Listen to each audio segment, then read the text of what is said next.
Chestnut Hill. We expect a good one here because Northern Illinois out of the MAC is going to compete for that conference's title. We'll get into that in a little bit, but first let's take a look back at 2022 at Boston College. It was a disappointing year for Coach Hafley. 3-9 on the year after so much expectations coming in. Injuries to Christian Mahogany, for example, before the year even began, and that really hurt things like their running game. Last in FBS, only 63-plus yards a game. Then they had big play Zay Flowers, but he's gone. He's in the NFL right now, so you got to replace him. They bring in Ryan O'Keefe from Central Florida. Emmett Moorhead, now that's a bright spot for them in terms of coming back because he was a backup at the start of last year. Now he's the starter. Yeah, now he's the starter, and it's his team. He has that leadership role. It's his guy. And although Zay isn't there, right, Zay's actually on the sideline today, but on the field for Boston College is going to be Joe Griffin.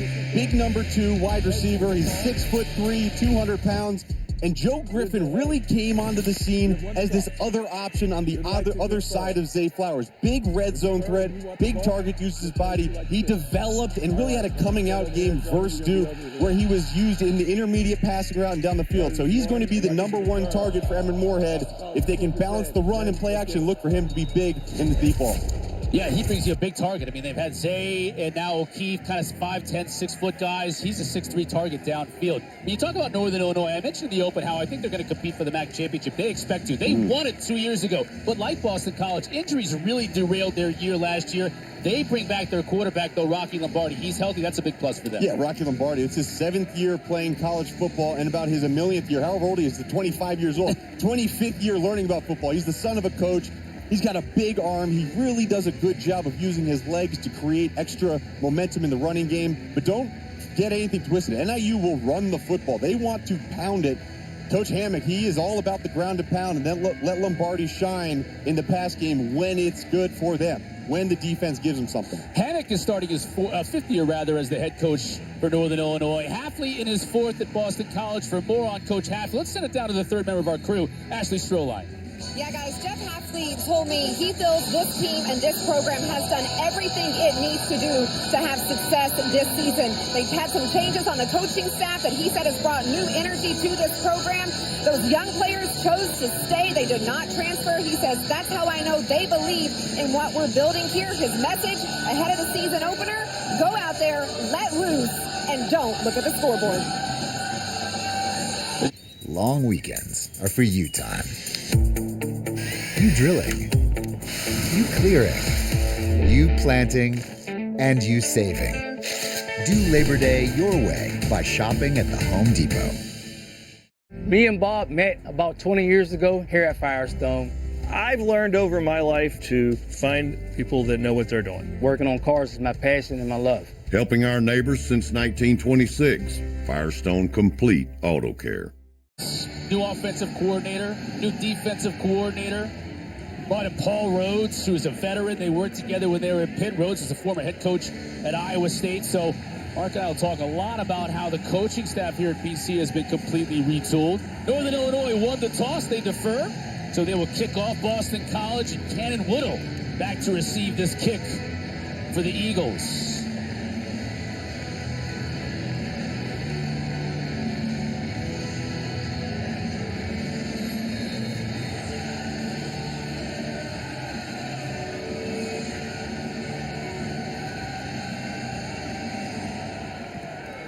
Toe-meets leather, and Cannon Woodle's kick sails into the end zone. O'Keefe will take it out from about 3 yards deep to the 15, out to about the 23, and we'll get a look at this Boston College Eagle offense and their quarterback, Emmett Moorhead.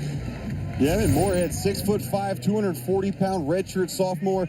He's a Cali boy. You see that Woodside, California. He plays into that well. Last season, you look at 60% completion. That also includes that Notre Dame game that was completely snowed out that he had 3 interceptions at.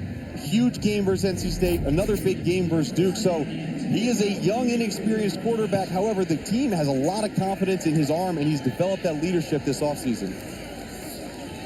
Moorhead on the give to Garwo. Gets through the first line of attack, gets out to the 30. Give him 7 yards. How about Pat Garwo? 1,000-yard rusher 2 years ago. Last year, just 403 yards on 132 carries. Yeah, if he's not a 1,000-yard rusher this year, and stays healthy, that would be a disappointment for Steve Shimko, the offensive coordinator here at Boston College. I mean, Boston College, we talk about the quarterback, we talk about wide receivers, but they want to establish the run early in the game, get play action, get the quarterback outside the pocket on bootlegs, and help build third and shorts to help continue drives and keep their defense off the field.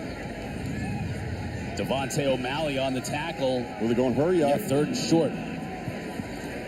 Moorhead will just power forward for the first down. How many tight ends do they have lined up? That's old school Boston College on that lineup. Yeah, and if you weren't a tight end, like I see, number 0, Jaden Williams at 5'9", 186, he's in there scrapping out there. But, that play right there, just the entire process of, hey, it's third and short. We're getting to the line fast. We're going to snap it together. We're going to get a first down. That's the type of stuff that you worry about in game one, right? How well are they going to execute that? Great execution by BC. They're starting to pick up these first downs, gain a rhythm.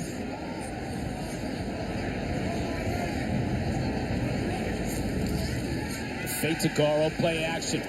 Now Moorhead's going to shoot it out to him. Too low, incomplete. And there's the play action. Hard play action, used a guard puller. Moorhead got back, and he had plenty of time trying to get Ryan O'Keefe down the middle of the field.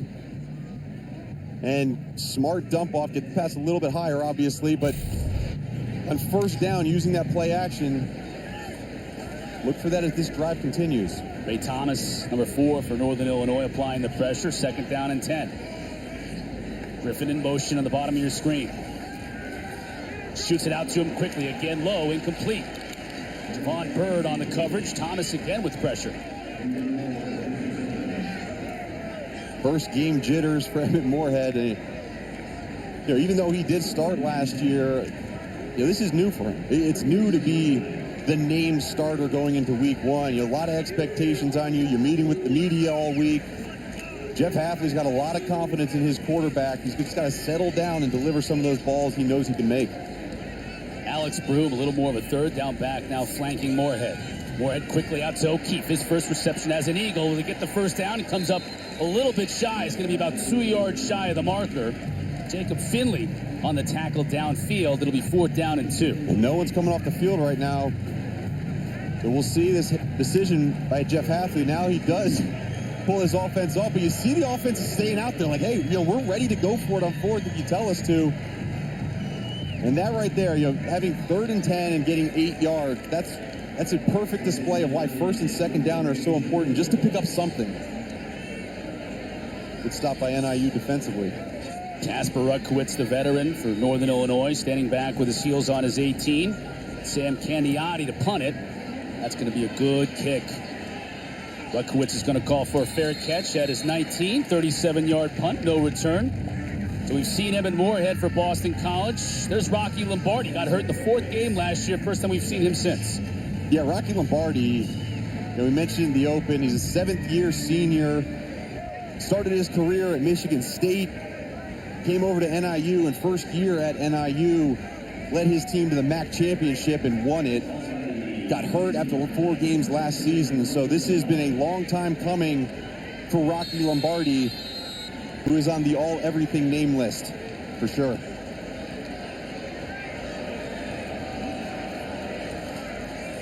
On the jet sweep. That's going to be Billy Dozier on the carry. Yeah, Billy Dozier, he'll do some of that stuff. He's played running back in his past. They're going to use him a little bit of H-back and a lot of those hand sweeps. Very versatile player for them. Good pickup on first down for NIU. 5 yards. For those of you wondering, Rocky Lombardi's great-grandfather's name is Vince Lombardi. Not that Vince Lombardi. It's another Vince Lombardi.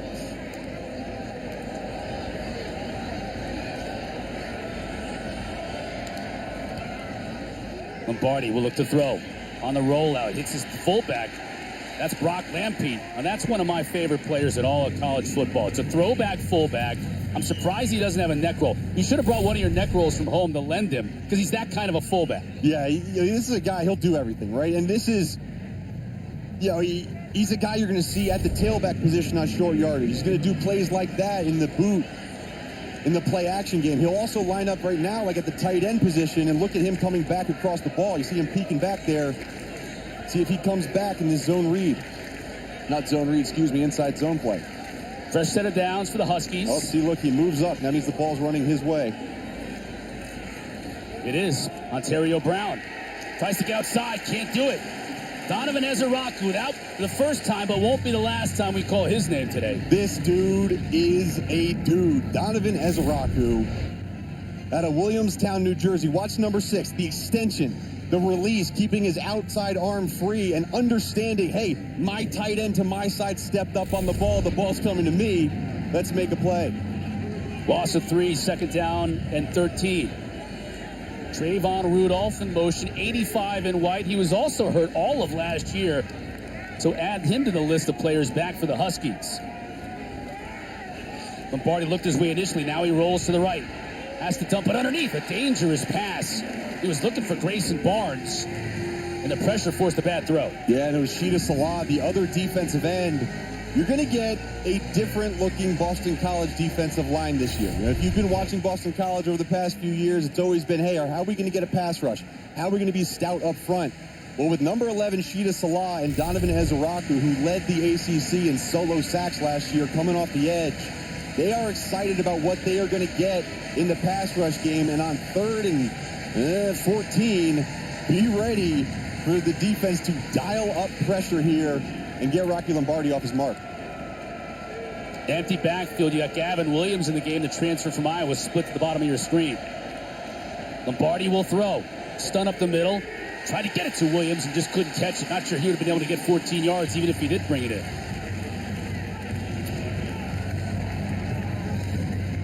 Good play by Boston College, but that's the answer to pressure that NIU tried for. Thomas Haddock said, hey, I understand what time it is. Let me get that screen game in there. But it's just a really good first defensive series for Boston College. Shutting down the run game and getting off the field. Tom Foley into punt for Northern Illinois. Jade Williams back to receive it for the Eagles. A little bit of confusion on both teams as they try and trot out some players. Now we get a timeout as Northern Illinois. I guess this sometimes happens early in the season, even in special teams. You want to count the players. Is this player supposed to be in there? Do we have a starter that's playing special teams also? Little confusion. Coach Hammock says, timeout. Let's figure this out. Those are the type of things that head coaches lose sleep at night about, right? It's I just want to have everybody on the field on special teams. That, like, verbatim, that's what coaches will tell you before the opening game. They walk through it on Fridays, like, okay, everybody's set. Well, had a timeout to spare, so made sure they're right. It's good look at Thomas Hammock, who's a running back at Northern Illinois in his playing days. A lot of experience coaching running backs, too. You think about it, Minnesota, Gophers were a great running team all those years. Wisconsin, yep. I mean, nobody grounds and pounds like Wisconsin. He had Monty Ball when he was at Wisconsin and then the NFL at the Ravens. Yeah, and Justin Forsett as well. Shame. Going to go out of bounds at about the 36-yard line, so it looked a lot worse than it ended up being. Boston College will take over for the second offensive possession of the afternoon. We're scoreless here in Chestnut Hill. ACC Network College Football is brought to you by the Honey Baked Ham Company. Game day is a honey baked day. Raising the flag on the new ACC headquarters this last week in Charlotte. Got the mascots there. Luke Kuechly, your buddy, former Boston College linebacker. And then also the big news during the week, Stanford, Cal, and SMU all voted in on a tight vote to join the ACC for the 24-25 year as Boston College starts their second drive of the day. Yeah, it's going to be a whole day. I mean, another year, and then I'm excited to see how the scheduling goes. Right, these West Coast trips are going to be something new for these ACC teams. But man, like, how fun, right? Expanding the ACC's breadth all the way to the Pacific. Maybe it'd be called the APCC. The ACC, the All Coast Conference. Looking forward to that. Looking forward to see what Boston College can do in 23. Garwo, it's been a healthy dose of Garwo right up the middle. Delayed handoff that time. He takes it for a first down. 8-yard pickup. And we talk about offensive line, right? Last year, the whole problem, the big boys. Well, now look at the blocks up front, coming off combo blocks. You get Drew Kendall, Kyle Hergel, moving their guys out of the way. Boston College reloaded this O-line. I mean, last year, they were having guys converted from defensive line to offensive line. Now they have Mahogany back, brought in transfers. It's completely different. Movement on the O-line. This one could go back 5 yards. Two of those transfers, Logan Taylor, number 65, and Kyle Hergel, number 60, on now man the left side of that line. Taylor from Virginia, Hergel from Texas State. 73 offense. 5-yard penalty, remains first down. Hergel's a Canadian, went to Texas State, 41 starts later, now he's at BC. Yeah, he's here, and they talked about Hergel, and he brings a little bit of a nastiness to this offensive line. Not sure if Canadians are known for their nastiness, but he is. I can tell you some of them on the ice certainly are. Oh, that's very true. First and 15, Moorhead to throw quickly, way over the head of Jaden Williams. Yep. Saw that a lot last night in that Georgia Tech Louisville game too. You're practicing all August long, right, on that timing and everything else. And then you get in the game and there's a little adrenaline pumping through you. Sometimes those passes sail a little on you. Yeah, and gosh, you got to, as a coach, you try to figure out, okay, what's going to get my quarterback going? Maybe they design a little bit of a run play for Moorhead, get him hit a little bit, in a safe manner, just to get some of those cobwebs out. Now the pitch. Broom is looking for a run. He's got some blockers in front of him, but we got a flag down. Picked him about 5 yards. Tyler Jackson eventually ran him out, but a flag in the backfield, several of them, it's got to be coming back. That's going to be holding on Tajee Johnson, the wide receiver. Big wide out. They love his aggressiveness, a little too aggressive. Holding, offense, number 84. 10-yard penalty for the previous spot. Replay second down. Soothing sounds of Billy Williams, our referee today. Does have a nice calming voice. He does, doesn't he? Just explains it in a very concise manner, easy to understand, 10 yards back. Yep. Much to the chagrin of that man right there. You want to establish the running game, which they've done a pretty good job of here early. Backing yourself up isn't going to help. No, and penalties hurt the running game. It's tough to make them back up. O'Keefe trying to do it on his own. Good pursuit by this Northern Illinois defense, led by Deron Gilbert, a Lafayette transfer, limiting O'Keefe to just 4. Yeah, both linebackers in this 4-2-5 scheme for NIU, they're former safeties, and they got some speed. And so, Boston College, you saw the run game inside, and you saw them trying to take some shots downfield. Joe Griffin, the one was too low, then missed on the outside, but the rest have just been bubble screens and smoke screens on the outside. That really plays to NIU's strength of that fast, speedy linebacker corps. Again, Alex Broom in the backfield, 3rd and 21. Underneath, the tight end Takis. He'll get dropped immediately after just a 1-yard gain, and this Northern Illinois defense has come to play, forcing another BC punt.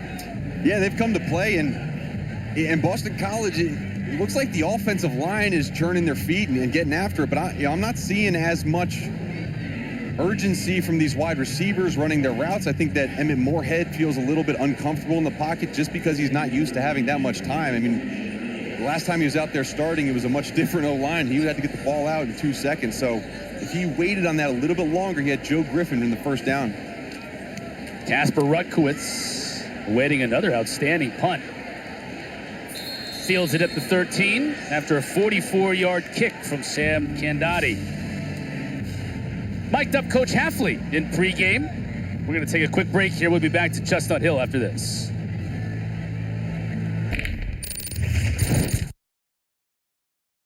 How you doing, man? Coach Hafley.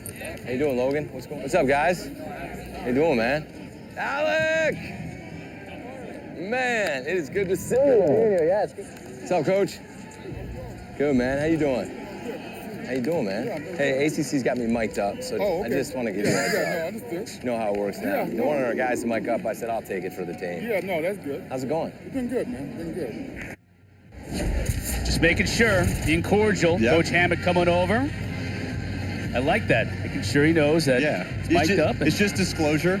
Common courtesy. You do it on the sideline, you get mic'd up, you're a player, in the NFL, you on the sideline, hey, just so you know, I'm mic'd up. Coach Hafley, one of the nicest guys, Coach Hammock as well.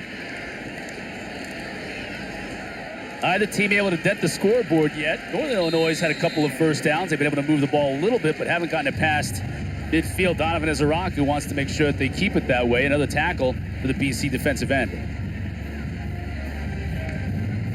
Yeah, that defensive line has come to play so far. And again, they're going against a really good offensive front for NIU. NIU's offensive line has a bunch of guys returning that have been starters for them the past 2 years. And so they have a great continuity, and they do feel like the O-line is the strength of their offense. Good job by Boston College defense so far, negating some of that experience. Ontario Brown again looking for a crease. Finds a little opening, gets close to the first down. Is going to be just about a half yard shy. Give him 6 yards on the carry. Good patient running by Ontario Brown. Yeah, Ontario's the guy that the coaches love. I asked Coach Hammock, I said, tell me one guy that you've just been so proud of their development, and it was Ontario Brown. He had rough childhood growing up, but really has come into his own. Powerful running back, knows the entire offense, but now really understands how his actions can affect the defense. And on 3rd and short, no one was home. That faked everybody out, including the BC defense, enough for Rocky Lombardi to pick up the first down. Let's hope Ontario Brown wasn't supposed to be there for that, but it's like looking to expect a running back. Just good move on Jalen Blackwell. That's when you tell the defender, don't miss that layup. But that just shows what Rocky Lombardi can do with his legs. Brown back in there, number 1 in white. Not only is he a powerful runner, Mark, but he was a 10-7 100-meter guy in high school, so brings speed to the package as well. And you saw his numbers. That's 6.3 yards per carry, led the MAC. I know. He's a home run hitter. He can hit it. And he's big, too. He's not a small home run hitter. Fake to Brown. Oh. Lombardi's got a receiver wide open, and he missed him. Grayson Barnes. That hybrid receiver tight end, and he was wide open. Looked like he beat Jalen Cheek on the outside. Yeah, Jalen Cheek, the closest defender, and you see Cheek's eyes were stuck in the backfield on Ontario Brown, who was coming out into the flat. You got to get that depth. That was a miss from Rocky Lombardi. We've seen a couple misses by both quarterbacks in this opening game.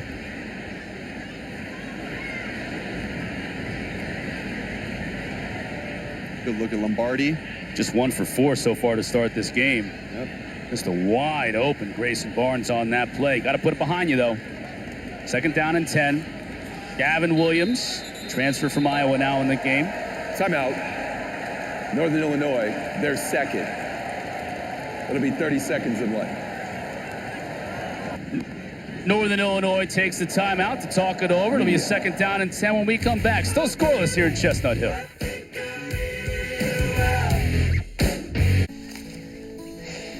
Around here, we like to keep things simple and honest. Sure do.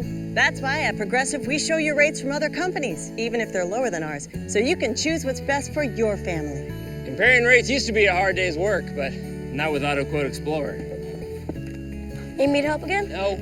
So join us and taste why Progressive is the name people trust. Sorry, are we talking about apples now or insurance? Why is that funny? Me and Bob met about 20 years ago here at Firestone. I've learned over my life to find people that know what they're doing. Working on cars is my passion and my love. Helping our neighbors since 1926. Firestone Complete Auto Care.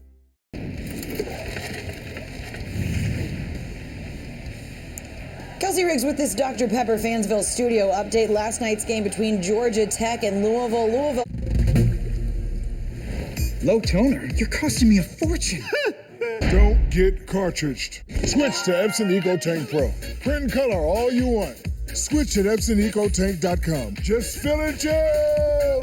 Me and Bob met about 20 years ago here at Firestone. I've learned over my life to find people that know what they're doing. Working on cars is my passion and my love. Helping our neighbors since 1926. Firestone Complete Auto Care. Back to you guys. Thank you, Kels. Yeah, it was an impressive comeback last night for Louisville. It's like 3 different games all wrapped up into one. First quarter, second quarter, and the second half for the Cardinals get the dub in Atlanta.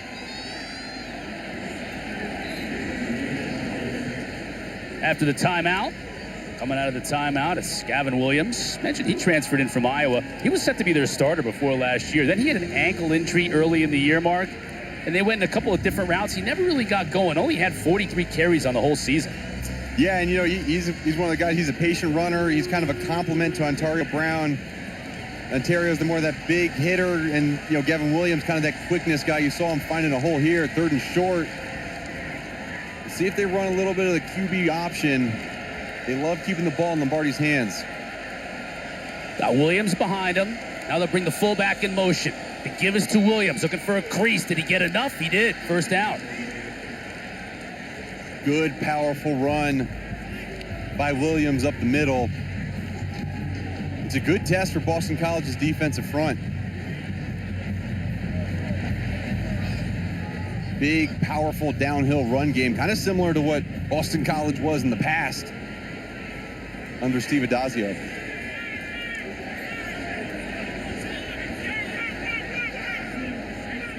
Fresh set of downs now for NIU. They'll bring Rudolph in motion. Hand it to him. Couldn't get enough of a block on the outside. Amari Jackson tracked him down. Amari Jackson, phenomenal play on that last one. He sees his wide receiver off coming in. Watch him track the wide receiver all the way across the football, understanding where he should fit and coming up and making a huge tackle. Amari Jackson got thrown into the starting lineup last year as a true freshman, and the coaches said, they're so excited. He's probably the most talented defensive backs they have at Boston College. Minimal gains, 2nd down and a long 9. Lombardi to throw dangerously as Jackson again made a break on the ball. Rudolph was the intended receiver, but Jackson that close to picking that and taking it to the house. And that's about film study and recognition. Hey, my wide receiver is in this location. I look across, it's number 85. I've been game planning number 85 all week. Make a break on a ball. That's back-to-back plays on 1st and 2nd down for Amari Jackson. And the best part about it, when you're a cornerback, you know they're throwing now. Here's an opportunity to get an interception. Defensive line, linebackers mugged up in the line. See if they bring pressure. Man across the board. They do. They bring 5. Now a 6th one onto the lake. Got a receiver downfield, but a nice play by Victor Nelson, the transfer from LIU, to break it up and force a 4th down. He's trying to get his big 6'7", 240-pound tight end, Chris Carter, the transfer from Howard, the football. And just if he puts that ball out in front of Carter a little bit more, he would have it. And really good job by NIU's offensive line, giving Lombardi some time.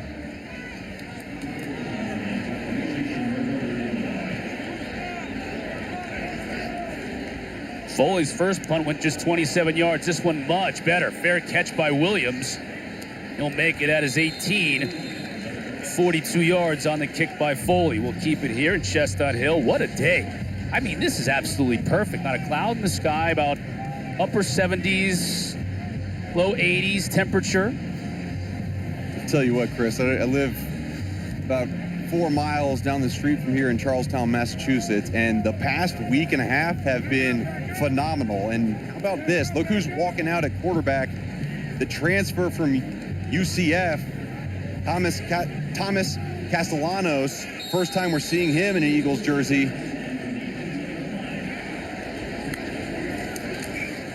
And he'll keep it.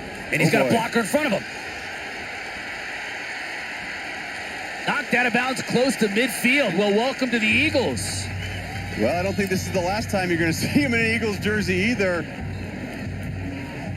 Coach talked about Castellanos, and we asked him, hey, is it just a package for him? Are there some wrinkles where he'll be in the football game? He said, no, he can run our whole offense. And with the showing that Moorhead had in the first couple series, missed some passes, wasn't able to move the ball down the field, Coach might say, hey, look, we're giving this guy a shot, a little more mobility. Let's see what he's got, Eagles fans. First down near midfield. He'll throw. Outside to Xavier Coleman. He picks up about 5. Ashley, what do you got on Castellanos? Yeah, before the game today, Eagles offensive coordinator Steve Shimko told me they actually recruited Castellanos out of high school as a running back, but he was determined to play quarterback in his collegiate career, and he did that. But they were so excited when he entered the transfer portal, and you see now he's already on the field in his first season with Boston College. A lot of quick hitters here too, Mark, as he's moving this team down the field. It'll be, let's see where they mark it, 3rd down and 2. And how about the confidence behind these throws, right? You know, you're just letting them rip out on the side, and now on 3rd and 2 with a mobile quarterback, a lot more that the defense has to worry about. And you see Emmett Moorhead here, and Castellanos trying to make a name for himself, solidify this position. Kai Robichaux now in the backfield, a little bit more of a bigger back, and he powers his way up the middle for the first. Robichaux, the transfer from Western Kentucky. Now a late flag on the play in the backfield. Well after the whistle blew. That was on Kyle Hergel. Just got up in the face of a defensive lineman. The defensive lineman did perform well and had a nice little flop, but Devontae O'Malley, I believe, is what it was. Look, you're a defensive player. You want to get in their minds, get in their heads, and force a bad play. Good move to flop there, take a penalty, have his, the running back start getting at the offensive lineman. Personal foul and necessary roughness, 60 offense. That 15-yard pull will be assessed after the play. The result of the down is a first down. Especially knowing what you said earlier, that Hergel has a nasty streak in him, right? Yep. So if you know that on the other side, you're going to try and play against that. Yeah, if you can neutralize that as a defenseman, right? You say, hey, this guy's going to get in my face, and if he now all of a sudden the refs and the coaches are saying, hey, back off, don't do that type of stuff, you can get in your head a little bit. We'll see how they continue, but still 1st and 10 because the last play resulted in a first down. Just back farther. On the other side of the field. Run to the outside for 5. That's Broom. And leading the way, Kyle Hergel. Right? If you get a penalty like that, let's make up. Let's pull around the outside and get some hands on a linebacker. You're going to see this rotation at running back for Boston College.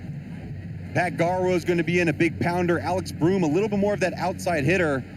And I apologize, that was Drew Kendall out in front of Alex Broom. You're also going to see Cam Barfield, and we already saw Kai Robichaux, the bigger kind of back they use for protection on 3rd down. Play action to Broom. Time for Castellanos. Maybe a little miscommunication that time, trying to find Lewis Bond downfield, but well overthrown. Lewis Bond actually lost his shoe on that route. Maybe that's why the route wasn't run as crisp. You see him trying to put it back on there right now. Lewis Bond, coaches loved him. Player after player that we talked to said, who had the best camp? They said, Lewis Bond, man, watch out for him.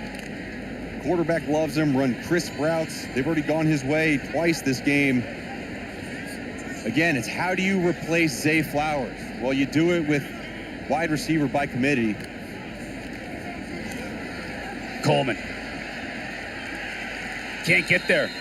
Picks up maybe a yard, give him a long yard. Jaden Dolphin, the leader of this NIU defense in the middle, tracking him down. Phenomenal play by Jaden Dolphin.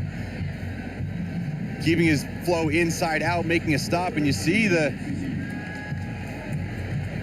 Coach Hafley continues to put a little pressure on 4th down as this clock runs out in the quarter. See what he decides on the other side. Some time to think about it. Ball just on the NIU side of the field. It'll be 4th and 2 from the 46. We'll take a break. Defensive battle here at Chestnut Hill, scoreless after 1.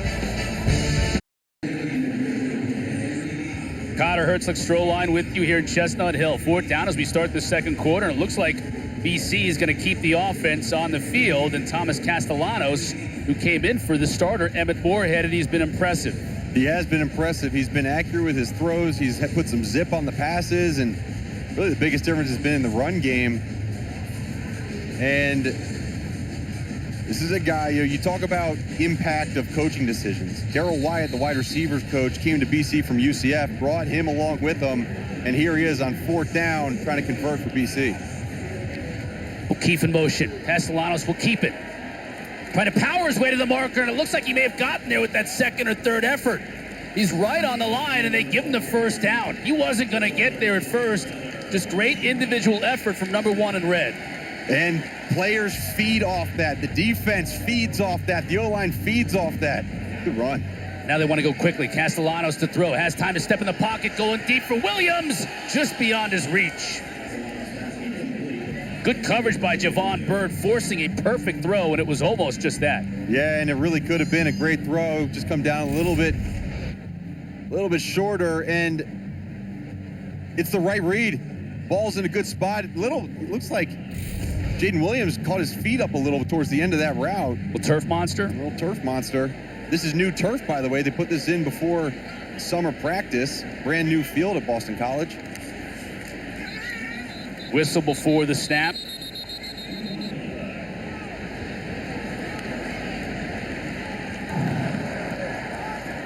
False start. Offense. Not all 11 players were set before the ball was snapped. 5-yard penalty, 2nd down. Not the cleanest quarter plus of football that we've seen, Mark, but I guess it's pretty much par for the course for opening weekend. Yeah, and I think that the penalties, they're annoying, right? But there haven't been any turnovers, and that's the biggest thing. Just keep the ball. Yeah, we can get it back, but you don't want to give any short fields as this 0-0 game winds on. You don't want to give any easy points. 4th penalty offensively in the game for BC. Castellanos nowhere to run here, but he cuts it back inside and stays on his feet. He was dead to rights, Mark. Had 2 defenders right in his mug. And he was able to juke him and pick up 10 yards. Tell you what, when your quarterback can do this, it is frustrating for a defense. And it's exhilarating for an offense. You feel like, okay, I played dead in the water on 2nd down, could result in 3rd and 10. Well, now it results in 3rd and 6, right? That's manageable. That you can pick up 3rd and 6. And Boston College, see what their play call is. They did go down for 4th down last time out. It's 4-down territory. Castellanos had Robichaux. Now he's going downfield to nobody, just overthrowing Takis. It looked like he had Robichaux out of the backfield in the flats, pretty open. He might have been able to do something after the catch. Yeah, he did. He got to learn to bring his eyes back down. So much confidence in number 80. Watch George Takis, big 6'7" target, but he's just covered. And the deep route didn't break off fast enough. I got to say, I haven't seen a lot of urgency from the wide receivers running routes. And it was something that was a theme last year for Boston College, where it was looked like Zay was at a different speed than the rest of the receivers. They have to pick it up and get open for their quarterback, who's obviously doing a lot for them, but they need to be able to move the ball through the air. Gandati trying to hit the corner, and he does a really nice job. 9 ironing it right at the 5, and that's where NIU will take over. Moments ago, Ashley caught up with Coach Hammock. Hill, after 1 quarter of play, this game is still scoreless. Joining me now is NIU head coach Thomas Hammock. Coach, your offense is struggling a little bit. You had to call a timeout early on to readjust. What's your goal for them heading into the 2nd quarter? Our headsets went out, so we had to call a timeout to get the headsets together. I like the way our guys are playing with great intensity and effort and finish. It's a physical ball game. It's a softening process, but we built for 4 quarters. And I can't wait to watch our kids play. Coach, thanks. Sort of mirrors the sentiment that he had when we spoke to him earlier on the week, Mark. Very excited to see what his team can do now on the field. Not much on 1st down here.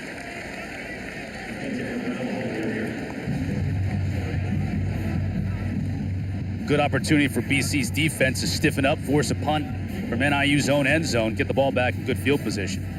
Yeah, 100%. Anytime your punter does what he does, pins him down inside the 5, your offense starts salivating because they know, hey, we could possibly get the ball back in striking distance around that 50-yard line. Now it's up to the defense. Hey, how much can we keep them backed up and put pressure on their punt team?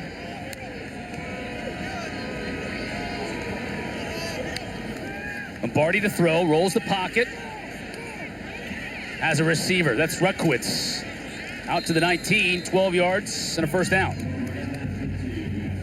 Kasper Ruckowitz, he's their underneath slot receiver. He's also the leader. He's the alpha in the wide receiver room as NIU tries to go fast. Give to Williams. Tries to find a hole, can't find much of one, gets 2 yards. Big play there by Cam Horsley, the senior defensive lineman out of New Jersey. And when we talked to the coaches, they said, hey, Cam Horsley, he's got to be the unsung hero of our defense. He's a big guy. He's had that experience. 6'3", 315-pound guy. He can be our run stopper. He did a great job on that last play, stuffing the run. Well, they got more depth now, too, right? I mean, they had Chris Banks, who transferred from Temple before last year. You throw in George Rooks, who transferred from Michigan, so you have more depth in the middle of this line. They do. Playing cover 0 here. Brown, nowhere to go. Nothing doing on that left side, just a whole gaggle of Eagles making the stop, 3rd down and 9. Yeah, big play by Owen McGowan, the redshirt sophomore linebacker. On a 3rd down, Boston College makes wholesale substitutions. They finally have a rush package. Look for number 6, look for number 11. These big guys can really get off the edge. Yes, Salah is near side, bottom of your screen, poised. There's a Raku on the top. There's Salah right there. Tight end in motion, now in the slot near side. Lombardi to throw, pressure coming off the edge. He avoids it initially. Now a shovel pass, outstanding play. Barnes still on his feet to the 46. 25 yards on the pitch and catch, and what awareness from Rocky Lombardi. He just sidestepped Eli Jones. Elijah Jones, one of their top cornerbacks, had Rocky Lombardi dead to rights, and Rocky Lombardi, hey, he's been around. He's seen it all. He understands the corner blitz. He snuck out of it and found his outlet. Really good pickup and heads-up play by Rocky Lombardi. Moments ago, we were talking about BC maybe stuffing them into their own end zone from the 5-yard line. Now they're out beyond the 45-yard line. Old school with a fullback in a 3-point stance, and the handoff to Williams. It's about 3. Doesn't look fancy, but it does the job. You pick up 3 yards, 4 yards on 1st down. Those things are deflating. You know, you just mentioned it. Start a drive inside the 4, and the defense now with hands on their hips, you know, hey, it's a different feel now. Now it feels like Rocky Lombardi is getting his team into striking distance, and they're really doing a good job up in the middle. Interesting formation, heavy on the top of your screen. Now they bring someone in motion. That's dangerous. Lombardi keeps it. I don't know if he was designed to keep it, but the defense was such in the backfield, Mark, he had to. Yeah, it didn't look good. And sometimes it doesn't look good because you do something wrong. Sometimes it doesn't look good because guys just make a play. Jalen Blackwell was just in the backfield, stopping the pitch, and good job on the backside by Neto Akpala, keeping his responsibility and staying with the quarterback. It brings up 3rd down and 8. Boston College did not substitute their pass rush team on. They do have Sheeta Salah and Donovan Azaraku on the edge. Azaraku, top of your screen. Showing pressure up the middle. Play clock down to 3. Lombardi does just get it off. No chance. Ruckowitz wanted a call. He's going to get it. Elijah Jones defending on the play, bringing up 4th down. And there's the 6-year senior making a big play on 3rd down. And look at the patience. Anytime you start up on the line of scrimmage playing that nickelback position, you know you're about to get a quick move. It was a great job of getting his hand out in front, looking back to the football. Big play by Elijah Jones, who led the ACC in passes defended last year. Foley on to punt once more. And Jade Williams standing at his own 10. End over end kick. Williams coming up to make the catch. Now he'll let it bounce and wisely gets away from it. It'll roll dead just inside the 15. BC once again will try and break the scoreless deadlock when we come back to Chestnut Hill.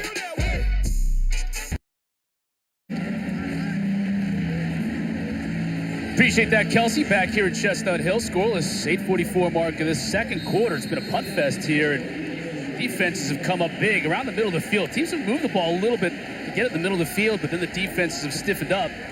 BC running the ball up the middle on first down, pick up 4 yards. And if you're just joining us as well, Emmett Moorhead was a starter for Boston College. A couple of series in, Mark. They turned to Thomas Castellanos, the transfer from UCF, and he's been in ever since. He has been in ever since, and if it wasn't for 2 penalties on the last drive, he was moving the ball well down the field.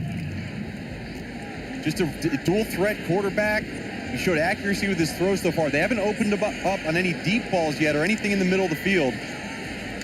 There it is. Right over the middle. Takis can't hang on. That was a well-thrown ball. That has to come. You have to come down with that football. George Takis, they need that presence in the middle of the field. They're 6'6", 255-pound grad student. That's the catch he can make. Good football thrown by Thomas Castellanos. Takis, the transfer from Notre Dame, beat up much of the year last year. He is a hell of an athlete. Here's out of that Ryan tight end O'Keefe, spot. that speedster in the slot. See if they send him out. Castellanos to throw. Huskies bring just 4, overthrown, looking for Bond. Look at that ball, might have been tipped at the line of scrimmage. It sailed over his head. Castellanos is like, all right. Roy Williams got a piece of it. 3 and out. Good job by NIU's defense. Roy Williams made a nice play, and I don't know, if you're a Boston College fan right now, you're sitting here saying, who are we? Do we have Emmett Moore? What's the confidence like? We've been hearing all offseason how great he's been. Now, a few bad throws, and now we have Castellanos. Like, who is this Boston College team? And NIU's trying to take advantage of the lack of identity on offense that Boston College is showing. Rutkowitz is going to let it bounce. Takes a Boston College hop. 41 yards without a return. Huskies again on offense when we come back. Still scoreless.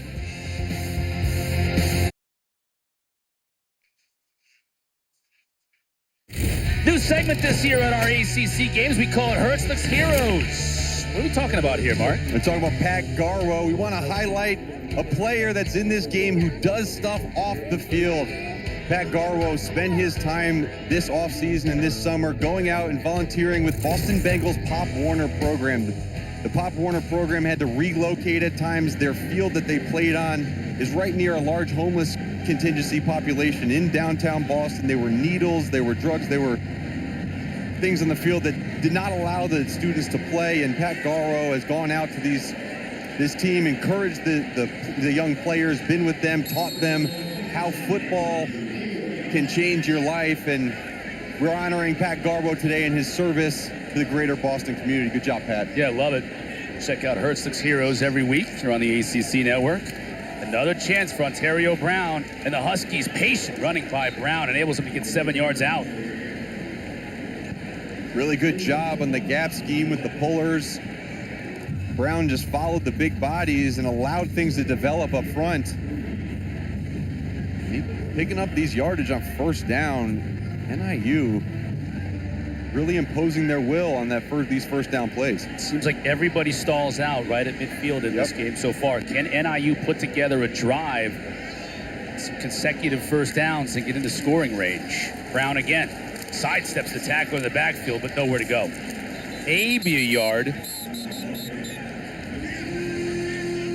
Cam Arnold was knifing in early. Brown looked like he was able to sidestep that tackle, but not the middle of this ferocious defensive attack by the Eagles. So here we go. Third down and long 2 to keep this drive alive. Right at midfield. Gavin Williams in the game, Mark. Yeah, substitutions galore for NIU. Guys running on the field, back off the field. Personnel, it looks like some confusion right now. Rudolph will be at the bottom of your screen. Now he's going to be joined by Patterson and Rutkowitz.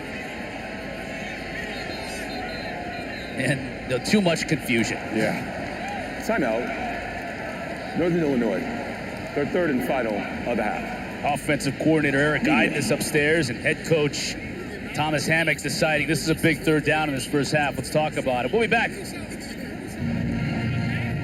Okay, wasn't he in the corner? Now for today's Aflac trivia question. Name the 3 Boston College players to win Conference Defensive Player of the Year. Oh, I know it. Yeah. Really? I mean, this is really easing into the season with this one. Yeah. I mean, I could give so many hints, just rattle them off right now, but we won't. We'll let you stew on it for a little bit. 3rd and 2, quickly to the line. Ooh. Lombardi fakes. Now he goes deep downfield, has a receiver open. Can they hook up? Yes, at the 20-yard line. He found him. Oh, babe.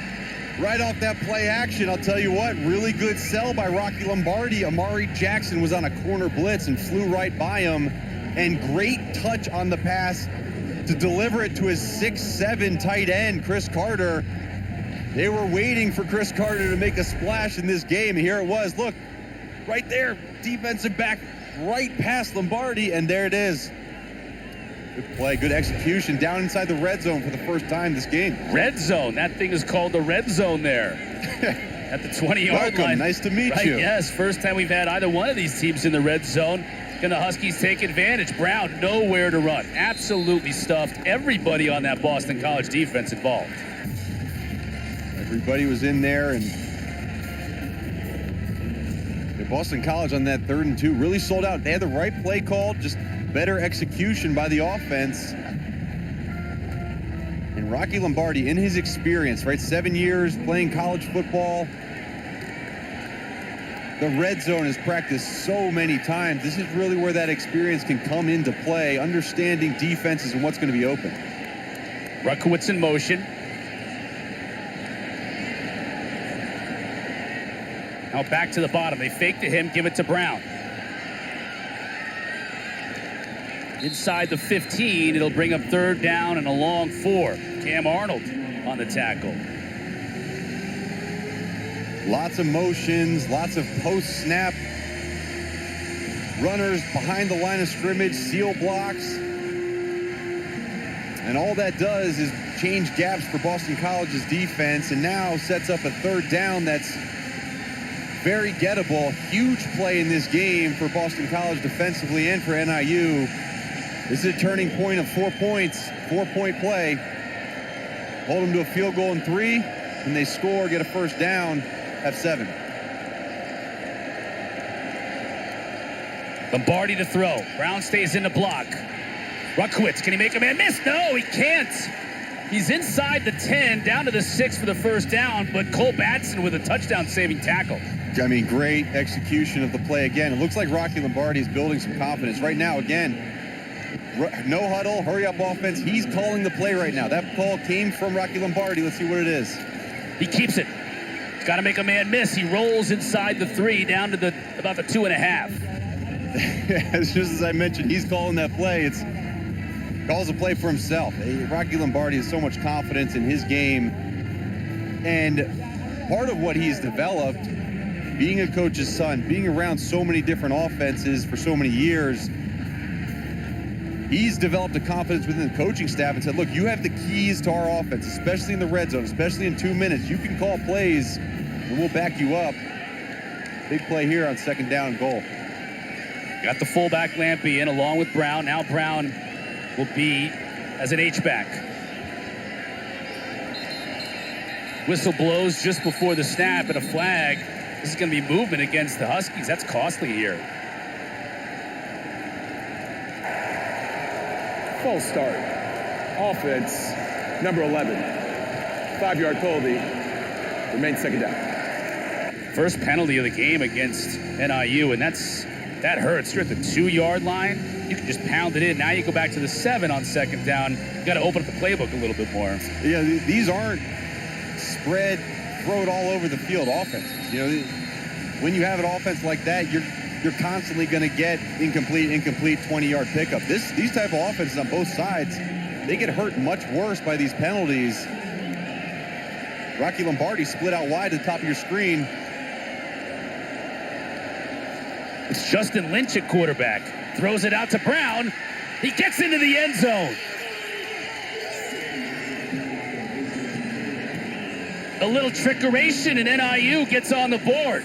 They split Lombardi up top. They bring in Justin Lynch. Last year a quarterback, this year a tailback, and the brother of the great Jordan Lynch at Northern Illinois, and they score. Well, Justin Lynch has done a little bit of it all. He's played quarterback, he's played wide receiver, he's played halfback. Really good execution. Down in the goal line, taking a chance, allowing someone beside your quarterback to throw the football, having confidence in Ontario Brown.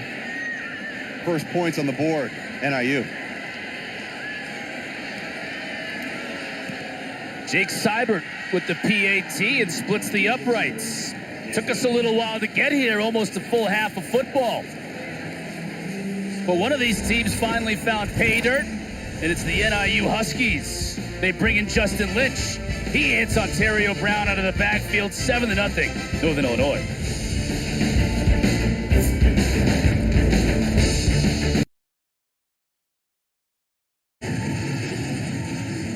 Impressive Husky drive.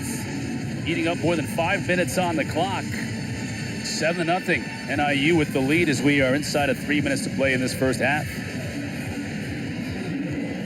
Really solid drive, a drive that is typical Thomas Haddock. Round and pound, get the softness in that defense.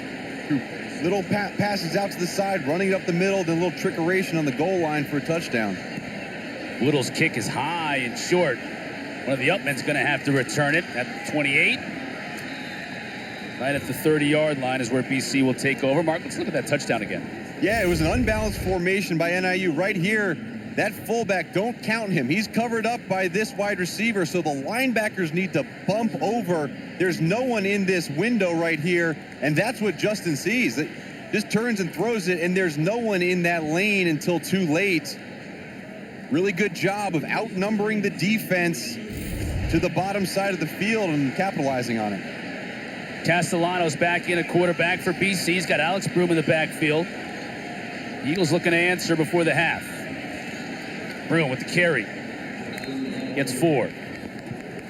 Ray Thomas on the tackle for NIU.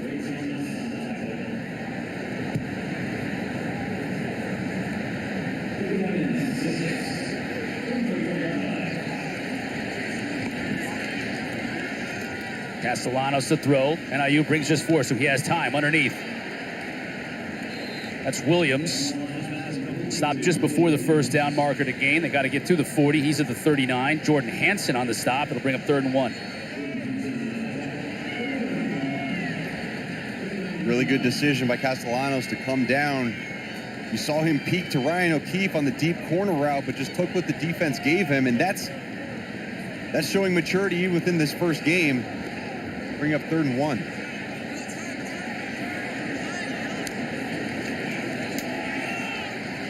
Picked up, and then some. Ashley, what's going on? Yeah, guys, I can tell you when that Boston College defensive unit came off the field, they were not happy. A lot of conversation going on. One player, cornerback Elijah Jones, looked at his teammates and said, stop arguing on the field. Another player stepped in and said, hey, we've got to relax. We are doing fine, but they are very upset. They let Northern Illinois get on the board first. Yeah, Elijah Jones, a graduate student, veteran out of Harlem, New York, trying to take control of the team as they come down to the sideline after a 5-minute-plus drive that ended up in the end zone. Kate Haberman shaken up a little bit on the play. Defensive tackle out of Blair, Nebraska.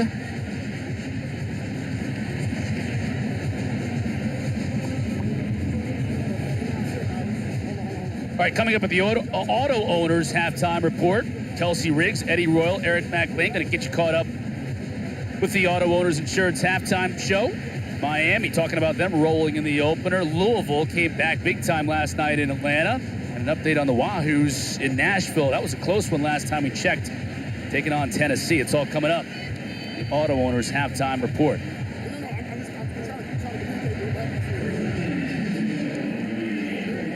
Fresh set of downs for Boston College. Alex Broom now in the backfield with Castellanos.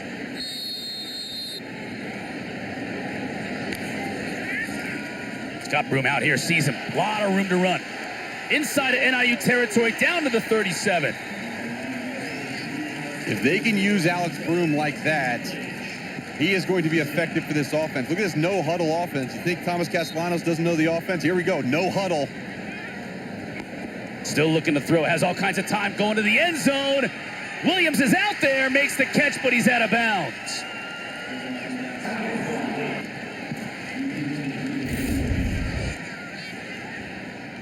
How about that? You come off a swing pass with success and you run a 4 verticals.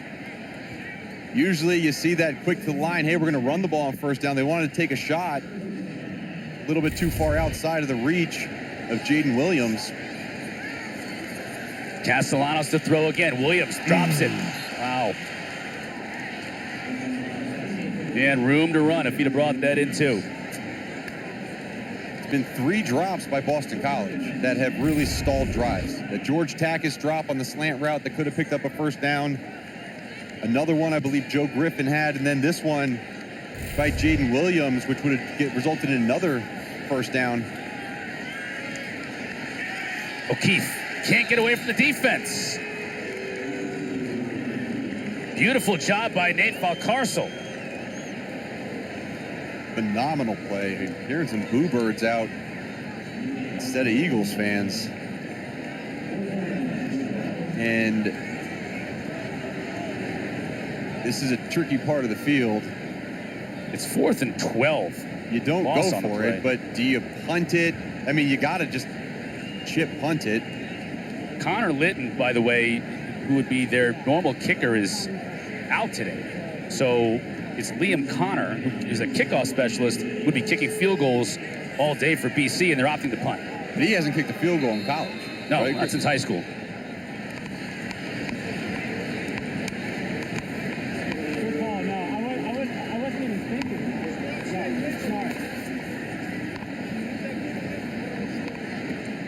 He had a whistle on the play. Let's figure out what's going on here for Billy Williams.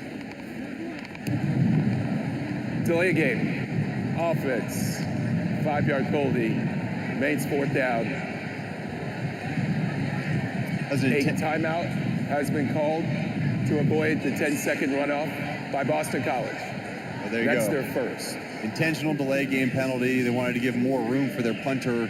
Well, yeah, but they declined the penalty. They declined the 10-second runoff. They called a timeout, so they wouldn't have the 10-second runoff.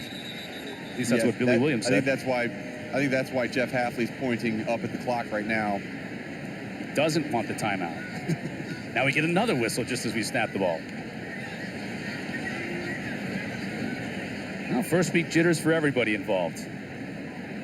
Yeah, you wouldn't want to save the time on the clock if you're going to give it back. Boston College does not want to take that timeout. Therefore, there'll be a 10-second runoff. Please give Boston College back their timeout. They'll have 3 timeouts remaining. Please set the clock to 15 seconds. Thank you. There we go. The clock will start on my whistle. Okay, 15 seconds. Still sounds so smooth when he says it, though. No question. I mean, again, this is a part-time job being an ACC official. He's got to be doing radio or some voiceover work during the week. On Delilah. Dottie will punt it.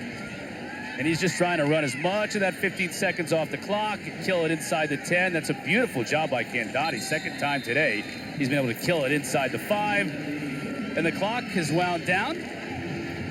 We've reached the half. NIU with a 7-0 lead over Boston College here on a gorgeous day at Chestnut Hill. Let's send it to Kelsey Riggs and the crew in studio.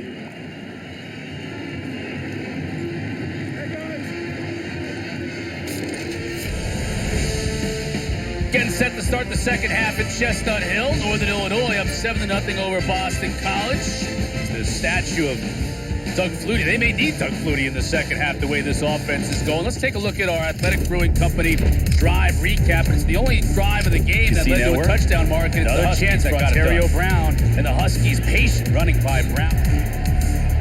Lombardi.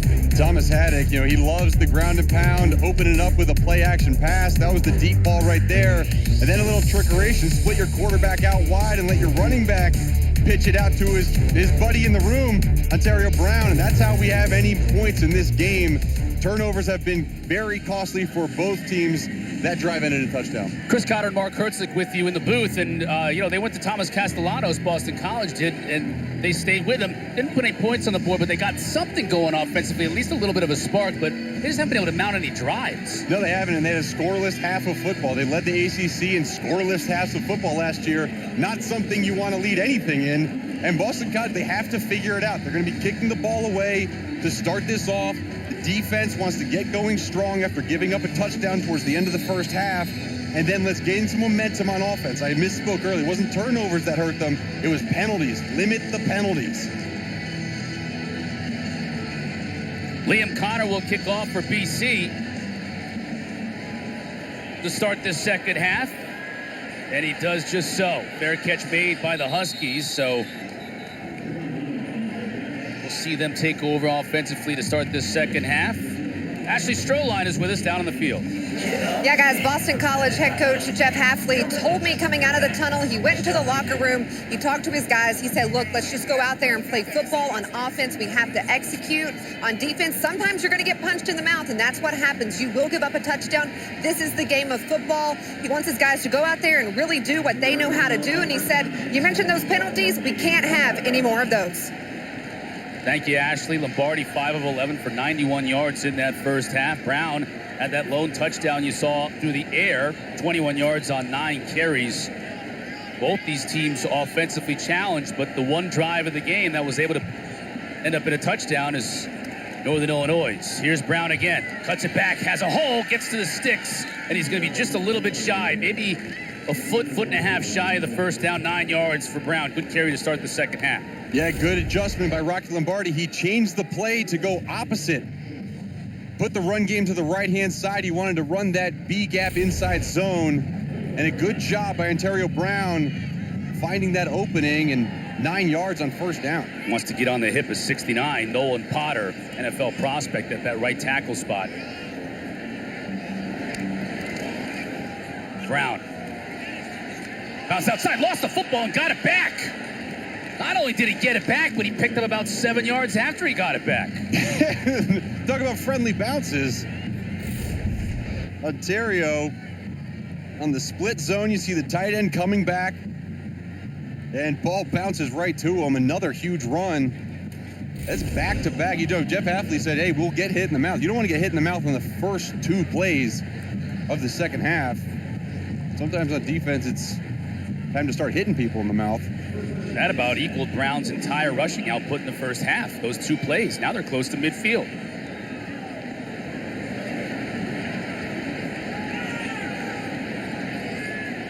Lombardi under center.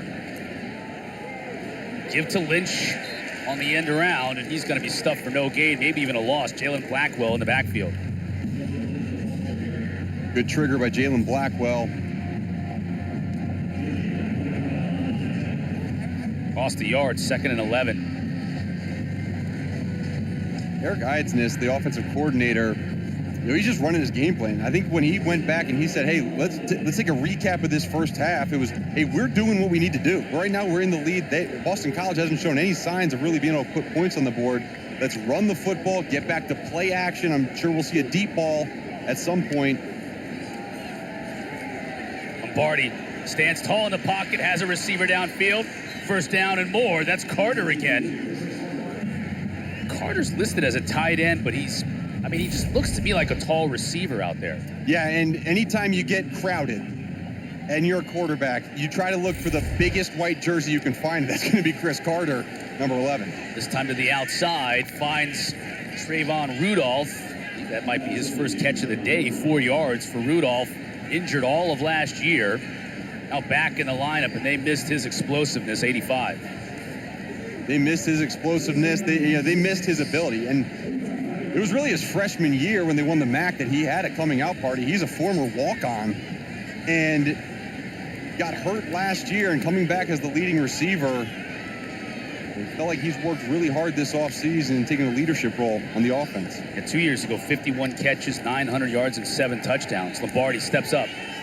Wheel route, trying to find Lynch out of the backfield. It was almost picked off on the deflection. Nice job by Victor Nelson in coverage, and Alex Washington was there Looking for the deflection, couldn't quite bring it in though. Yeah, and these are the things that Boston College is excited about in their defense. They have depth. Victor Nelson, the backup strong safety, backing up John Pupil. He's a transfer in from Long Island University. They love his length. They love his awareness. Really good job when the starter's out making a big play, bringing up third down. 3rd down and 6. Gavin Williams in the backfield with Rocky Lombardi. Lampy in motion. He'll block. They give it to Williams. Has blockers on the edge. Gets the first down and a lot more. Inside the 20. Bangs his way down to the 15. Big chunks in this run game on this first drive for NIU. NIU collapsed the edge of the Boston College defense. Good job sealing off the middle linebacker. You see number 5, Cam Arnold, not able to get over top, and another big run. This is exactly how Thomas Hammock wanted his team to start this second half. You score at the end of the first, you march down the field, first down on the 15-yard line. That's what you like to see. Lombardi split out again to the bottom of your screen. There he is. Lynch keeps it.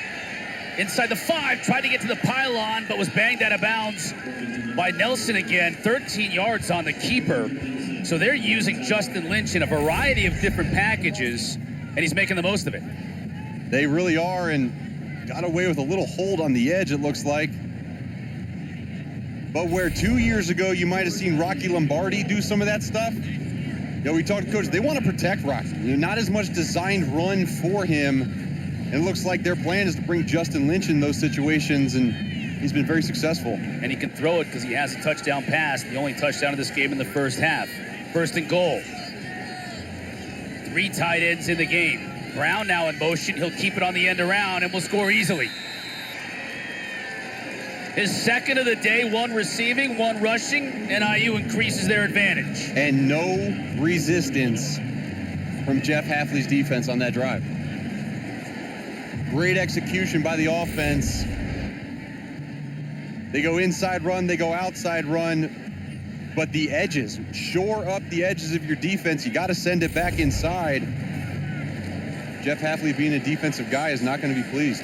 Great block on the outside by Grayson Barnes, who's had a heck of a game, even though he's not putting up huge numbers in the receiving game. He's been all over the place. Now Seibert for the PAT try. That's good. A dream start to this second half for the Huskies. They take the kickoff and march the length of the field. Polished off with Ontario Brown score 14-0 NIU.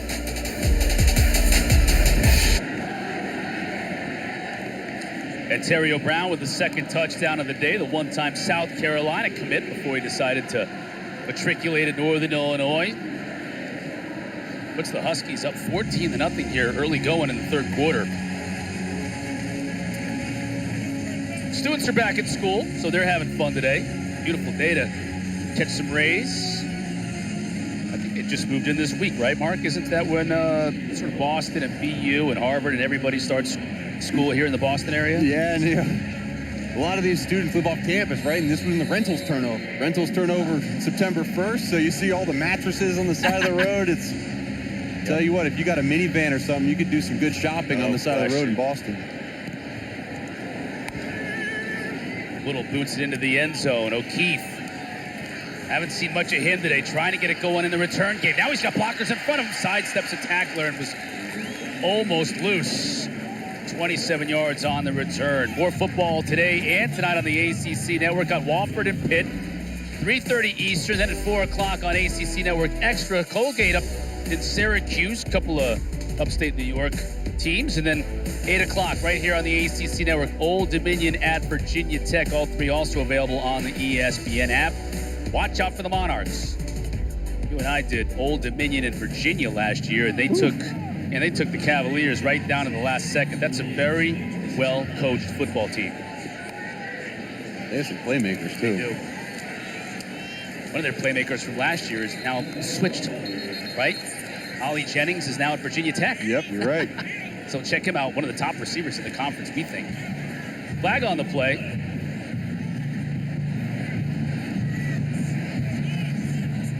We'll wait to hear from Billy Williams. Holding, offense number 73. 10-yard penalty for the previous spot. Remains first out. Not a great start offensively for Coach Hafley here in the second half. Christian Mahogany guilty of the holding call. He's got Emmett Moorhead back in a quarterback, Mark. Yeah, and I think, who knows, right? The mindset right now in terms of quarterbacks, and it's such a pivotal part of this game and a pivotal part of their season. Garwo looking to get the running game going. Bounces off a tackler, carrying another couple of tacklers forward, just shy of the 30. C.J. Brown on the tackle. That 13 yards puts him over 100 yards rushing on the game, and significant because last year they averaged just over 63 a game. So they wanted to improve that part of the game, and they're doing it here, but now they face a 3rd and 6. And saw Pat Garwo. I mean, this dude's just one solid muscle, and that is reminiscent of the A.J. Dillon days, just running over safeties. A.J. Dillon in the house today. Saw him on the field being honored before the game with his wife Gabrielle and his new baby Trey. And that's a running back right there who would love to live in A.J. Dillon's shoes. DC 2 for 8 on 3rd down. 3rd and 6, Moorhead to throw. The sideline, going up to make the catch beautifully on that sideline. The far sideline was Joe Griffin. We talked in the open about how they've had so many playmakers on the outside, whether it's O'Keefe coming in this year, whether it's big plays last year in that 5'11", 6-foot range. Now they got a 6'3" dude in Griffin on the outside. Yeah, and that's a throw into double coverage. Not a great throw, except when you have a wide receiver like Joe Griffin. A great play, individual effort by Griffin. This is where BC is stalled out offensively all afternoon long, right around that big red BC marker at midfield. Moorhead throwing. Just disconnects with Griffin again. And NIU, they are not afraid of the pass game. Their safeties are cheated up. They're playing man-to-man on the receivers on the outside. Joe Griffin, he was manned up, and a slant route, that has to be caught, has to be delivered, has to be caught. But these types of miscues, you continue these into the 3rd quarter, this 14-point deficit is going to look bigger and bigger. 2nd down and 10 for Coach Hafley and his crew. They bring in Alex Broom. Bond in motion. Now he goes back outside. They'll reverse it to O'Keefe. NIU strings it out. O'Keefe takes a big hit. Gets about 2 yards. Really paid for his effort. Jacob Finley came up from that cornerback spot and stuck him. A lot of excitement around Ryan O'Keefe. Officials timeout for injury. Finley might be feeling it after that hit. Yeah. Watch here, he comes in. Ooh. Helmet on the knee even. Yep. And I think it's the stumble. You know, it's a good tackle. It's just, you know, sometimes you get that knee to the head. I think they're probably looking at him for a concussion. 3rd down and 8. Converted last time on 3rd down. Here comes pressure. It's picked up initially. Moorhead throws. Can't connect with Takis. James Esther led the way for the Huskies. Beautifully timed. Little delay on that blitz, forcing Moorhead out of the pocket. Yeah, good job bringing pressure and really inaccurate. You know, this is the type of play you got to make man-to-man across the board in the back end. I mean, this is what you want for your wide receivers. Now, I will give some credit to these quarterbacks. The wide receivers are doing nothing in terms of getting off of corners and getting open. Candotti forces Rutkowitz back at his 8. He makes a fair catch. Candotti's been their best player on the day. Northern Illinois has got to go the full length of the field, but they're up 14.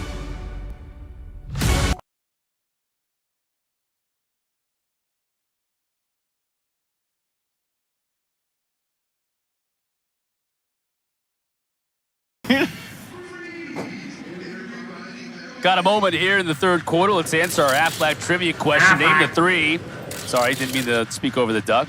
Name the 3 Boston College players to win Conference Defensive Player of the Year award. This is the easiest question of the year. I mean, 2 94s. Yep. Thais Kiwanuka and Mark Hertzlich. And then Luke Kuechly right there, number 40. He's got his jersey retired. The red ones you're telling me are retired. And look at that picture right there. You like that? Oh, look at the hair on Hertzlick on the right. See, that was me teaching Luke everything he needed to know. Right there. I said, hey, look, right there, this is how you play football. And then he took it and ran. So the head of curly hair. I mean, now I see where your son Boston gets it from. Yeah, Matthias and I have talked. We say, hey, look, if you want to throw 94 up on that wall and just do like Herzanuka, we're totally fine with it. I think both of you should get that honor for sure. Probably a couple of others you'll see over the next couple of years. Andre Williams, a huge career as a running back here, but I think you and the 94s should have a spot up there between you two guys. And we'll get a 4 up there eventually too. Zay Flowers. Really excited to see what he's going to do in the NFL. And O'Keefe hopes you could put 2 4s up there for both he and Flowers, but he's not off to a great start today. We haven't seen much of 4 in red. No, only 10 yards receiving.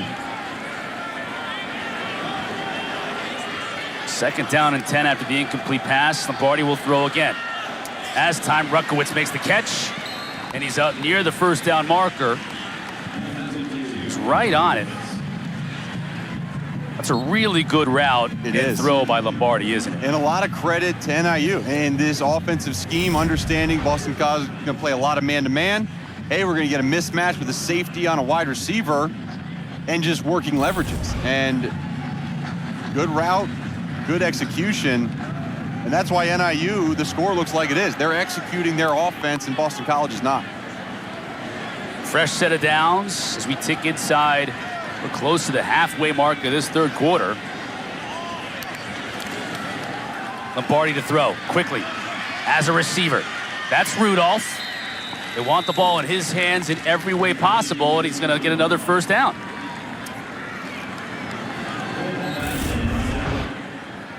Great job. They got Chris Carter, the big tight end, number 11, out in front, blocking a cornerback. I mean, it's, again, another great execution, and it doesn't seem like the awareness for Boston College defensively is there. Hey, we got a big tight end out here and a speedy wide receiver.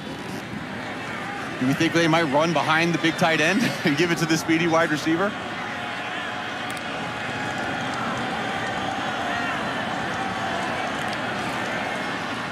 Lombardi to throw. Fakes it, now loses the football. Still loose. I think the Eagles may have come up with it at the bottom of the pile. This will be a huge turnover, and they do. Rolling on the field is a fumble recovered by the defense. 1st down, Boston College. Lombardi's first real mistake of the day, and Chris Banks was right there to make him pay for falling on it. Boston College is now in business. Big mistake by Lombardi, but credit to number 4. Watch Neto Akpala. He does jump, don't want to jump when he pumps, but he stayed home for the quarterback. And then you see the scrappiness of Boston College pulling that back out. I wonder if Akpala got a piece of it there when it was, I don't know. Rolling on the field of a fumble is under review. And they might be looking at that arm. It looks like he tries to pump fake a little sidearm pass. Well, tuck rule here. That's a cool camera angle. Good job, cameraman. I wonder if Neto got a piece of the ball and dislodged it, because it did look like Lombardi was trying to bring it back. Like he wanted a sidearm throw, then was trying to bring it back when Akpala did not jump. Quick hands by Neto Akpala to get in there regardless. Let's take a look. No, he definitely brought it back. You know what I'm saying? He brought it back, and the arm motion's going forward. It doesn't look like he ever secures it going down to the ground. You see this right here, like that's a pass attempt. To me, I think if it comes out during that arm motion forward. I think so. It's when it's coming back into his body. So anytime that hand starts moving forward, even if it's sidearm, I think they'll probably call incomplete. Jason Boykin is our replay official. After review, the ruling on the field of a fumble stands. All right, 1st down, Boston College. Not enough for Boykin and the crew to change it. So it's a big play by that Boston College defense. They absolutely needed one. Now they got it. They're giving Castellanos, who's back in there now, a short field to operate with. Yeah, they are. Big break for Boston College. They have to capitalize. Look for Joe Griffin, number 2, in motion right now. They get it to O'Keefe. Stiff arms a defender. Picks up about 6. Actually, a nice job by Amarian Knight to stay with him. Number 4 is so dangerous out in space. Yeah, he's fast. And not just kind of fast. Talk with Moorhead, he says he's the fastest guy I ever seen. Straight line speed on the field. And Ryan O'Keefe's been used a lot in the underneath stuff. He's got strength at that small stature as well. Watch Joe Griffin, top of your screen. He's the red zone threat. Instead, they hand it to Broom. Tough running.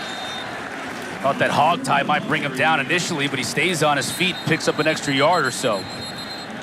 That may be enough to get him a first down. Got an injured Husky on the field. Timeout as the training staff attends to him. Timeout for injury. Let's see if we can get a number. We'll get you a number on the other side. We're going to take a quick timeout. We'll be right back. Boston College driving down 14. 99 in white, Pierce Opong was the one who was injured on that last play. He just walked off under his own power. A little friendly fire from his own player. Good. Helmet to helmet there. He did walk off.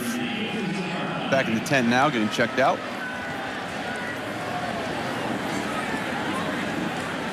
Broom was able to fight for first down yardage on that play, so it's 1st and 10 from the 15. Without question, the deepest penetration by this Boston College offense all day.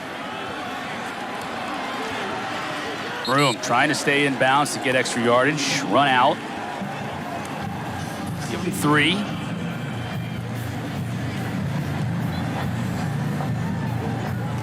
What we've seen so far, it's definitely a two-headed monster here with Garwo and Broom.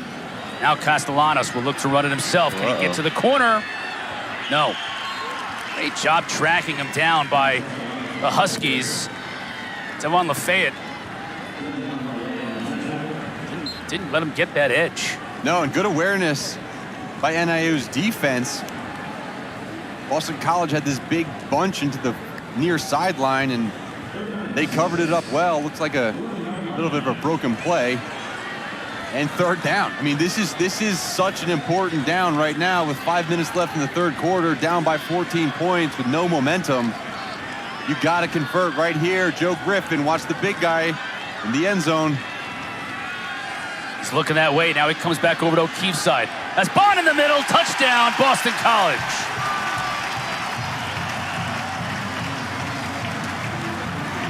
And a strike from Castellanos right to Lewis Bond. We talked about Lewis Bond, his maturity, how he's grown, his smooth route running ability, and when everyone's focused on Joe Griffin and Ryan O'Keefe, watch number 11 right in the back of the end zone. Great patience by the quarterback, good route and catch by the wide receiver.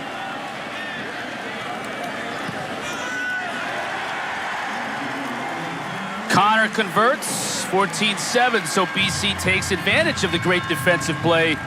The turnover, they go 25 yards for the score. And it really was just your mesh route. You're going to get inside crossers here, and then this is Bond. He's going to sneak towards the back of the end zone. And you get the underneath route from O'Keefe, the running back coming out, and just a wide open zone in the end zone. Great play design by Steve Shimko, and even better execution by Castellanos.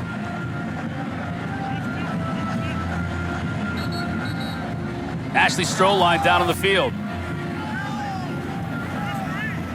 Out of halftime, he told me, okay, the reason for Thomas Castellanos playing today, he had a great camp and he deserves it. He says switching out the 2 quarterbacks and Emmett Moorhead and Castellanos was...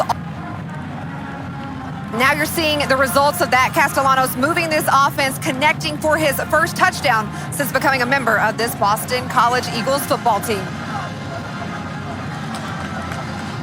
Yeah, and to clean up what Ashley said, it broke up for you as well, but it was a plan, right? They knew they were going to use both quarterbacks, but it does look like it's favoring Castellanos now, where we thought Castellanos might have, 10, 12 plays.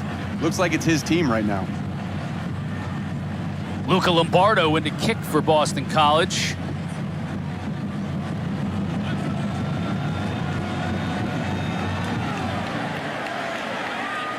High kick. It's going to be taken at the 6-yard line by Rudolph. Bounces it outside, gets it to the 21.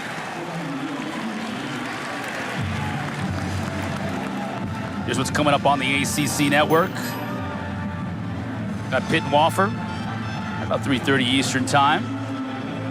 Prime time is Old Dominion and Virginia Tech. The Pitt game, check out Phil Dracovic, right? Yeah, former Boston College Eagle.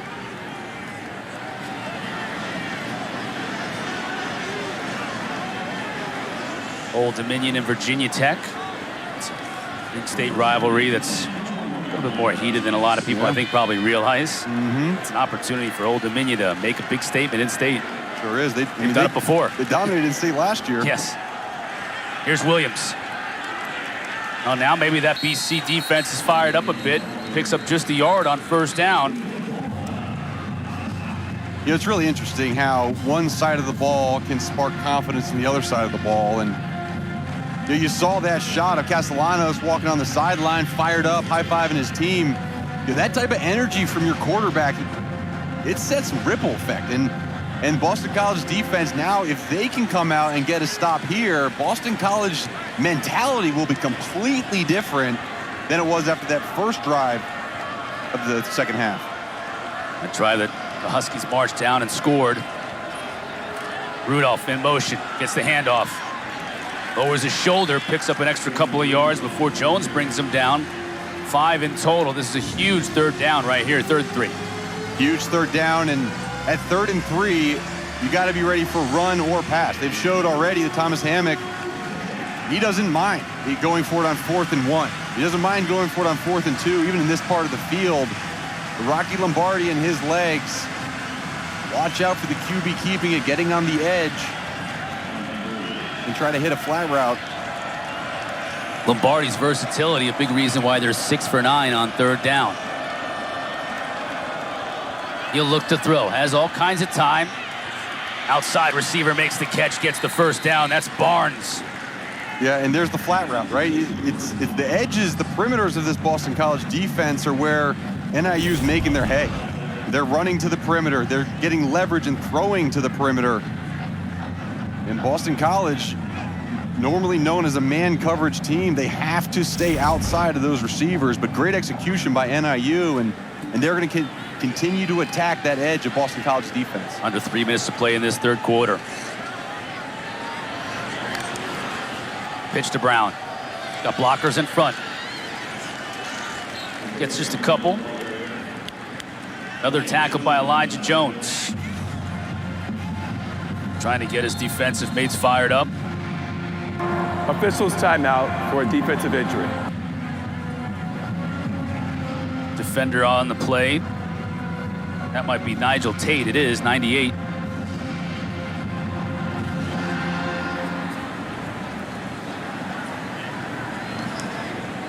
.6'2", 317.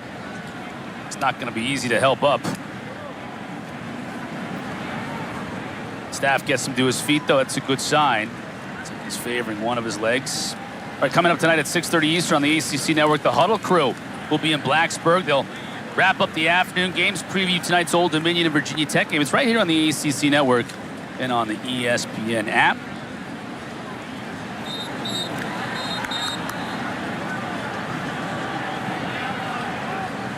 Tate makes his way off. Defense comes back out. 2nd down and 8 for Boston College. You see the time left, 2:34 in this 3rd quarter. Long drive to start the 2nd half by Northern Illinois. Took off a big chunk of time. And we roll it again. Brown in the backfield. Lombardi under center. Give to Brown. Maybe 2 yards. Another big 3rd down on this drive for both teams. Huge 3rd down. for NIU.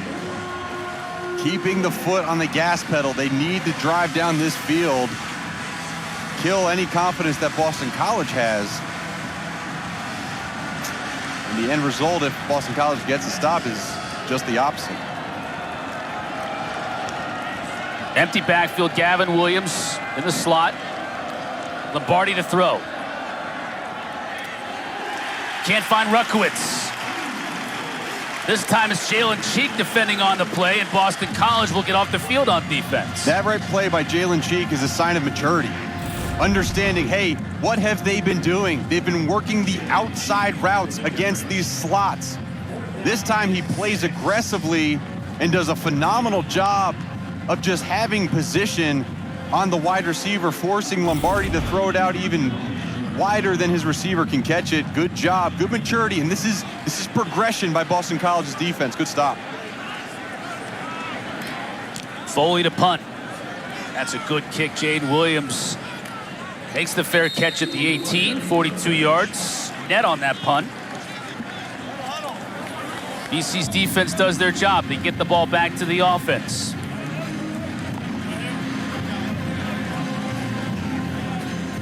Plenty of time on the clock for Castellanos, and you go down 14-0, and all of a sudden there becomes this sense of urgency, right?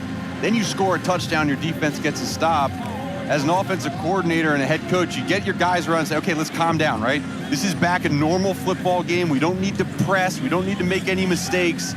Let's play our type of football, get back to the run game, the play action, and just methodically move the ball downfield.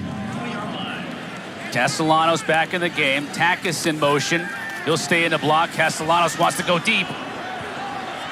Heavily covered, and it's intercepted. Javon Bird makes the pickoff. And Williams was covered all the way down the field. Mistake by Castellanos, and the ball goes right back to NIU. Phenomenal play by NIU's defense. And Javon Bird, you see Javon Bird here, when he gets the play away, watch him sink back and find the crossing route. Great eyes. Hey, my receiver leaves. Where are my eyes? Eyes go cross field. Let me leak back. And if he doesn't do that, probably underthrown pass anyways, but that's what made Thomas Castellanos not deliver the ball with a lot of confidence. Hey, great coverage on the outside and a huge turnover for NIU. Ruckowitz picks up 8 or 9 on first down. Counted off at 9 before John Pupil makes the stop. An outside run, right? Outside run, outside pass. They're testing these edges. These are the types of plays where the big outside defensive ends need to make a play, right? Set a big edge, get in the backfield, get upfield. Donovan Ezeraku, Sheeta Salah. D-line's supposed to be the strength of the defense. They got to set some edges. Well, BC scored on their best starting field position of the day on their drive down here at the 25. This is NIU's best starting field position, and they've just made it better by going into Boston College territory. 2nd down and 1 for Rocky. Delayed handoff, stopped in the backfield. John Pupil came storming in from his free safety position. John Pupil, you gotta love John Pupil if you're a Boston College fan. This guy was the biggest surprise of camp. He came in as a transfer from Dartmouth after the 2021 season. Didn't play at all last year. He's a guy that really walked onto this Boston College team, and coaches say this dude is tough. He's smart. I mean, he went to Dartmouth. Of course you're smart. And he plays with one speed. You saw that speed right there, making a play in the backfield. They're going to need another one on 3rd and 2 when we come back, but they're going to let this third quarter clock wind itself all the way down. That's the end of the third quarter. We head to the 4th quarter. BC trailing by 7, needing a big play on defense to get the ball back. Well, I am here with head coach Jeff Hafley. Coach, we've seen you interchange both Emmett Moorhead and Thomas Castellanos at that quarterback position. What went into that game plan and that decision to do so? Both deserved to play. We went with Emmett as a starter. We knew Thomas would get in the first quarter. All right, you're trailing by 7 heading into the 4th quarter. What does your team need to do to leave here with a win in their season opener? We got to execute. When we execute, we don't go backwards. We catch the football. We don't have penalties. We're scoring we're playing sloppy, and we got to stop the run right now. All right, Coach, thanks. All right, thanks, guys. Got to stop it on this play. 3rd down and 2. Lombardi under center. Right up the middle. Powering his way for that 1st down. That was Lynch. That was, I believe, Brock Lampy. Lampy, that's the fullback, of course. That was your opportunity to get your guy some pub. I know. Sorry there, Brock. Brock Lampy. Brock showed the world he got the 1st down, though. Look at this. That is how that's fullback running. But get behind your pads, get low. Tell you what, having something like that, you pick it up 2 yards on 3rd down, that's huge. 252 pounds out of Kenosha, Wisconsin. Of course he is. Just growing fullbacks up there. And those dudes like breaking apples with their hands, you know, just like that Wisconsin strength. Still in the backfield. Now they give us to Lynch, and Lampy leads the way, but not much to do there on the outside. Sheeta Salah getting into the backfield and dropping him for a loss. Good job by Salah, and it was a pretty decent edge by Elijah Jones. NIU will continue to attack that perimeter unless someone steps up. Good job by Sheeta Salah, holding that for a negative gain.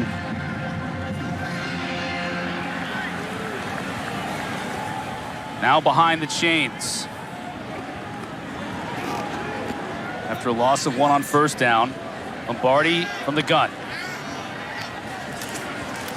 Keep it on the ground with Brown. Spins his way into the 2nd level. He'll pick up about 5 or 6. Still going to bring up 3rd down and medium here for the Huskies. An injury on the play. That might be Brown.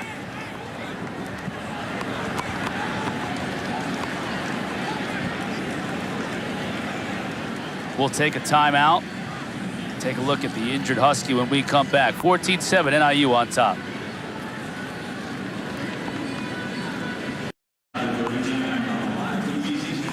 Northern Illinois' Ontario Brown getting helped off the field. You can see he's favoring that right ankle. Take another look at the play where he injured it.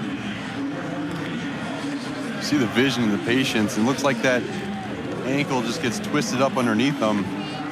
Keep an eye on that injury. An obvious pain on the sideline. 3rd down for the Huskies. Gavin Williams now in Brown's stead.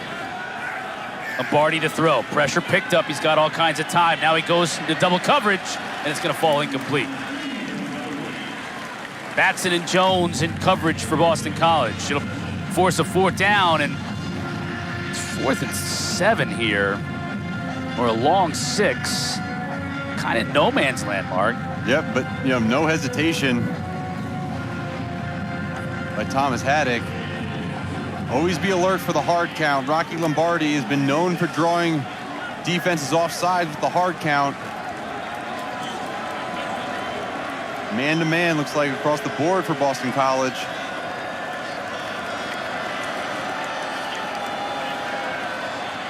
Lombardi tries to elevate it, and Patterson couldn't go up to make the catch. Flag down. Saw some jersey being stretched there.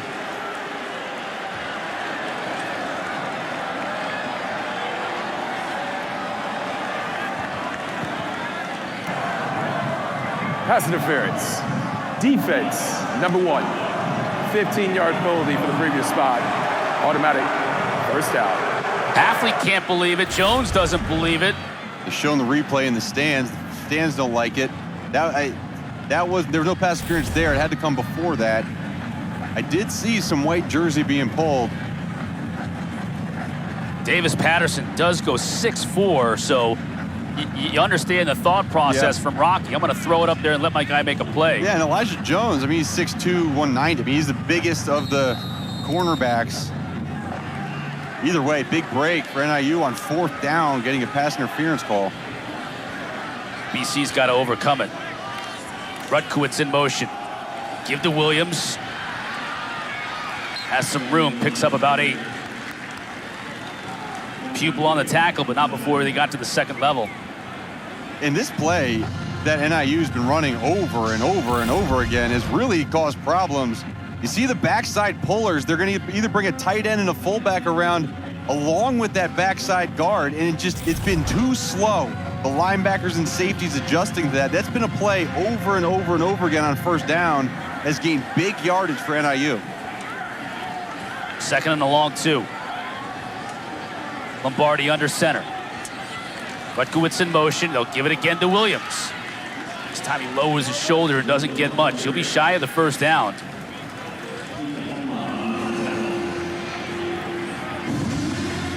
So down 7 in the fourth quarter. And the way Boston College has had issues moving the football, this is a big third down here, Mark. I think you got to force a field goal here. It is, and last time we were in this very similar situation. It was the first time we saw Rocky Lombardi split out wide and Justin Lynch at that quarterback.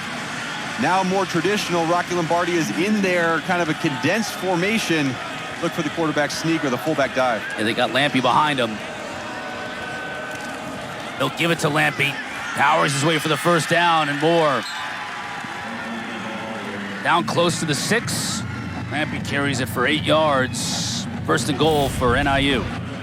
The middle of this defense is what Jeff Hafley said they needed to shore up. Well, it was the edge, the perimeters. Hey, let's beat them to the perimeters. Now it's up the middle. And Boston College has got to stop the run. They are going to have a very long season if they give up yardage like this on the ground. Already 132 yards on the ground rushing for NIU.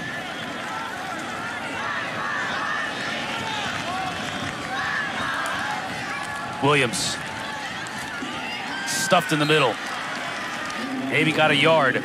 3 tight ends in the game that time for Northern Illinois, and Boston College was up to the task.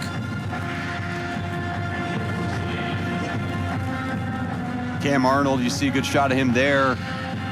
The senior linebacker transitioned from safety in his 3rd year now at linebacker, has really taken over as a leader of this BC defense. They need that elevated play from him and Vinny DePalma, Owen McGowan, Jalen Blackwell at that second level, especially in the run game. Lombardi quickly under center. He'll fake it to Williams and roll. He can run it if he chooses to, has some room, leaps for the end zone, comes up just a yard shy. A helicopter for Rocky Lombardi, and I'm sure it feels good for him after suffering an injury last year to get a run like this in. You get a little pop, you get up and you say, hey, I'm still healthy. I mean, this is a guy who ran for 473 yards and 9 touchdowns on the ground 2 years ago when he played a full season when they won the MAC title. And this is bread and butter. Look for quarterback sneak. If Rocky Lombardi doesn't sneak it right here, it's going to be turnaround handed to Brock Lampe. Yeah, he's got Lampe as his lone setback. He'll hand it to him. Lampe just powers his way to the goal line. No signal yet from the official. Now we get it. Touchdown. That was a big man power drive by Northern Illinois. 13 plays, Mark. Marched down the field, took advantage of an interception before the fourth quarter, and capitalized. Let's make sure he gets in. There he is. There he is, falling in. 49 in white. All 13 plays on that drive, running the football. And not only running the football, but I'm going to line up number 49 as my lone back. I'm going to go under center and bring my tight ends and wide receivers close to the line of scrimmage and pick up 9 yards a clip. Seibert with the try. They got the interception. Got a break on the PI. And just powered it into the end zone. Huskies up 14. BC's got to make something happen with the ball next, big time. Long time-consuming drive on the ground leads to a score 21-7. Northern Illinois over Boston College here at Chestnut Hill. We're at the 9:24 mark of this fourth quarter. Needless to say, it's a Boston College team that has not really gotten anything going offensively. Their only scoring drive of the game was 25 yards after an interception. That got them to within 7. They had some momentum, but Northern Illinois took all that momentum back with an interception of their own, and they drove down the length of the field for the most part in a time-consuming drive to reestablish that 14-point lead. Yeah, and guts, right? Guts by Thomas Haddock, going for it on 4th down, put the ball in the air, got that pass interference call, which was a huge turning point in that drive.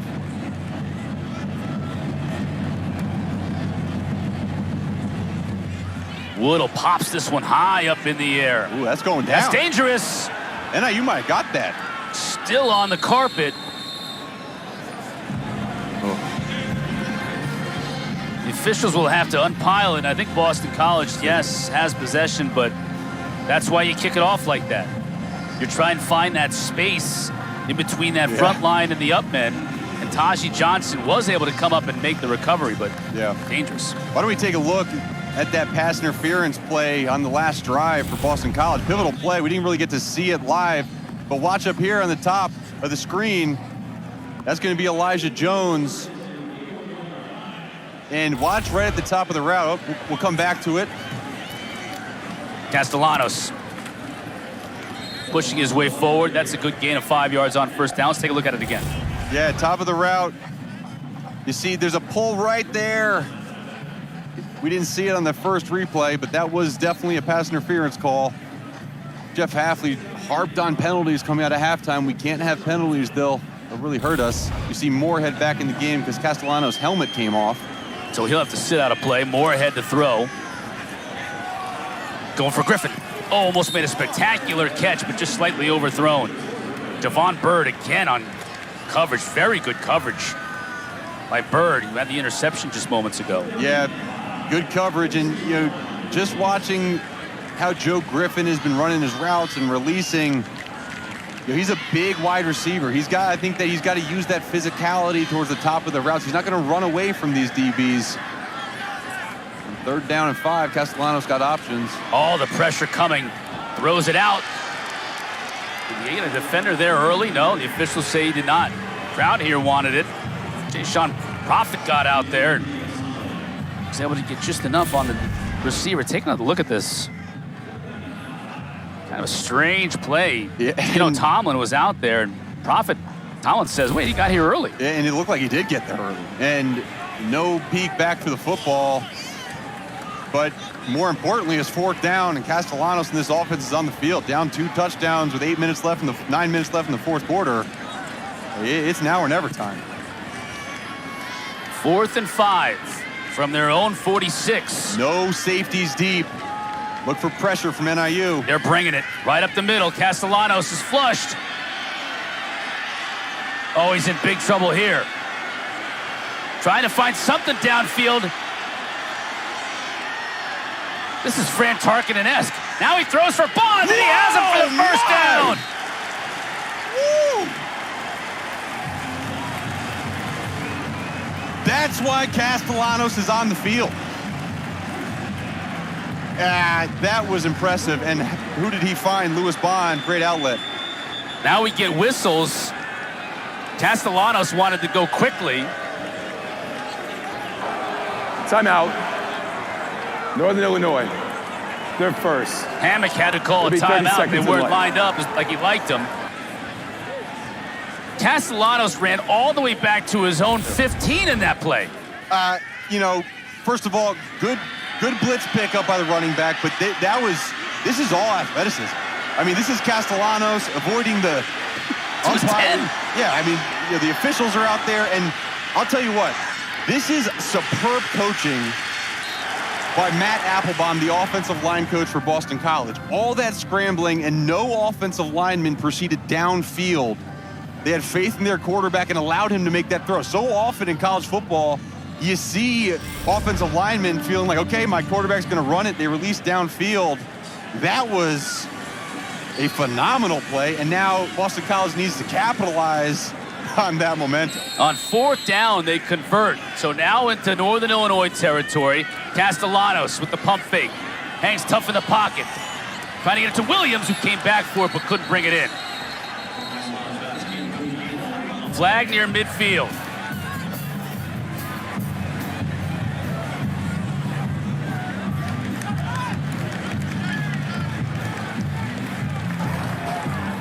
Personal foul.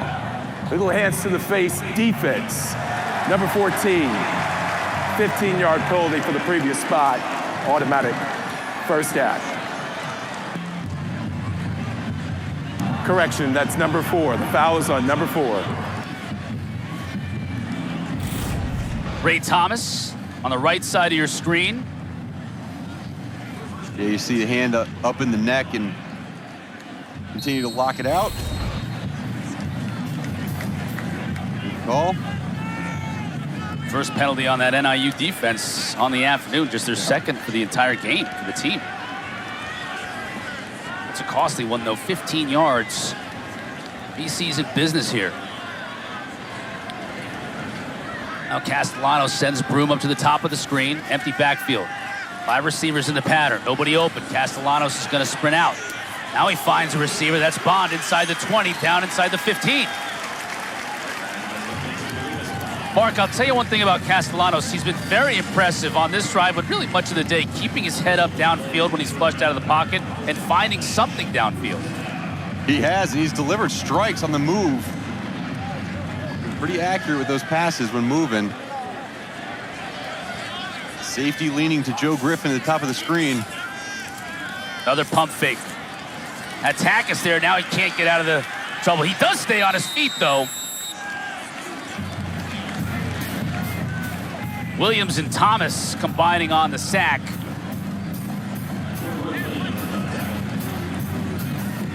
Ray Thomas, number 4.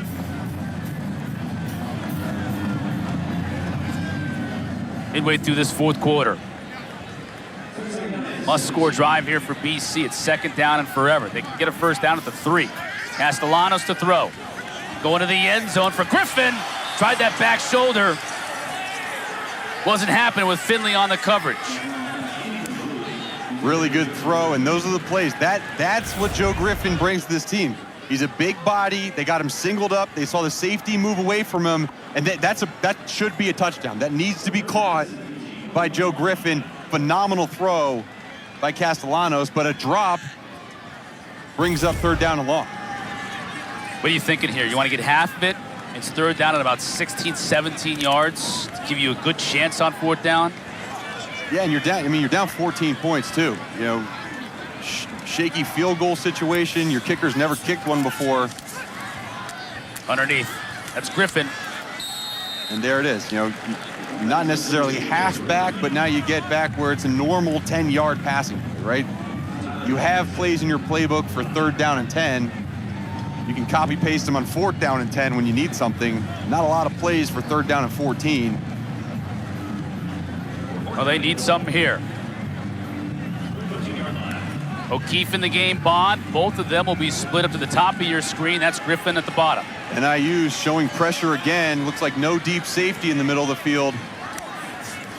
They bring pressure. Castellanos to throw to Griffin in the corner.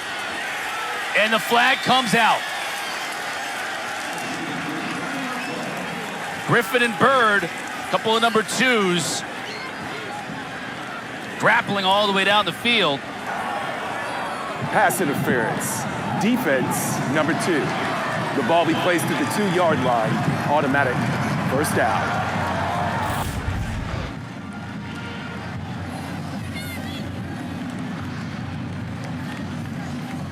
Yeah, restricted his move. I mean, there's not much there in yeah, break for Boston College. Big break. It's first down and goal. Garwo in the backfield with Castellanos. Flag down. They get a procedure call here against BC. Killer. Full start. Offense, number 60. 5-yard penalty. Remains first down. Kyle Hergel. A little too overzealous. I'll move back 5 yards.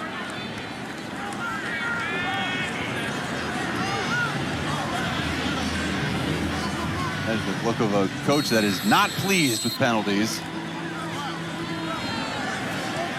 So much different game from the 7-yard line than it is from the 2. O'Keefe in motion. Castellanos will throw. Has all kinds of time into the end zone. Broken up. Nice play. Profit.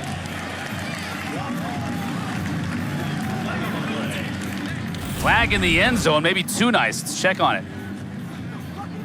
Watch Castellanos see his reads. Holding. Yep. Defense, number 24. That was, he got a hold of the jersey. Foul will be placed half the distance to the goal, automatic.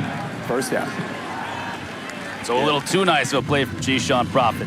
Yeah, and whether it was the jersey or that little hip tug, kind of grabbed him around the hips with both hands. But you saw Castellanos' eyes. Good vision, good camera vision going through his reads. So much space at the bottom of the screen for Joe Griffin.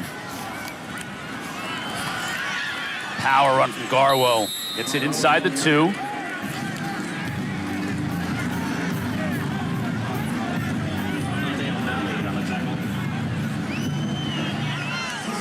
BC wants to go quickly.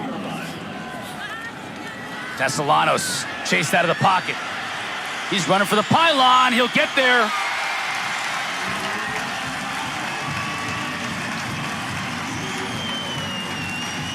Well, ACC, you better learn this guy's name.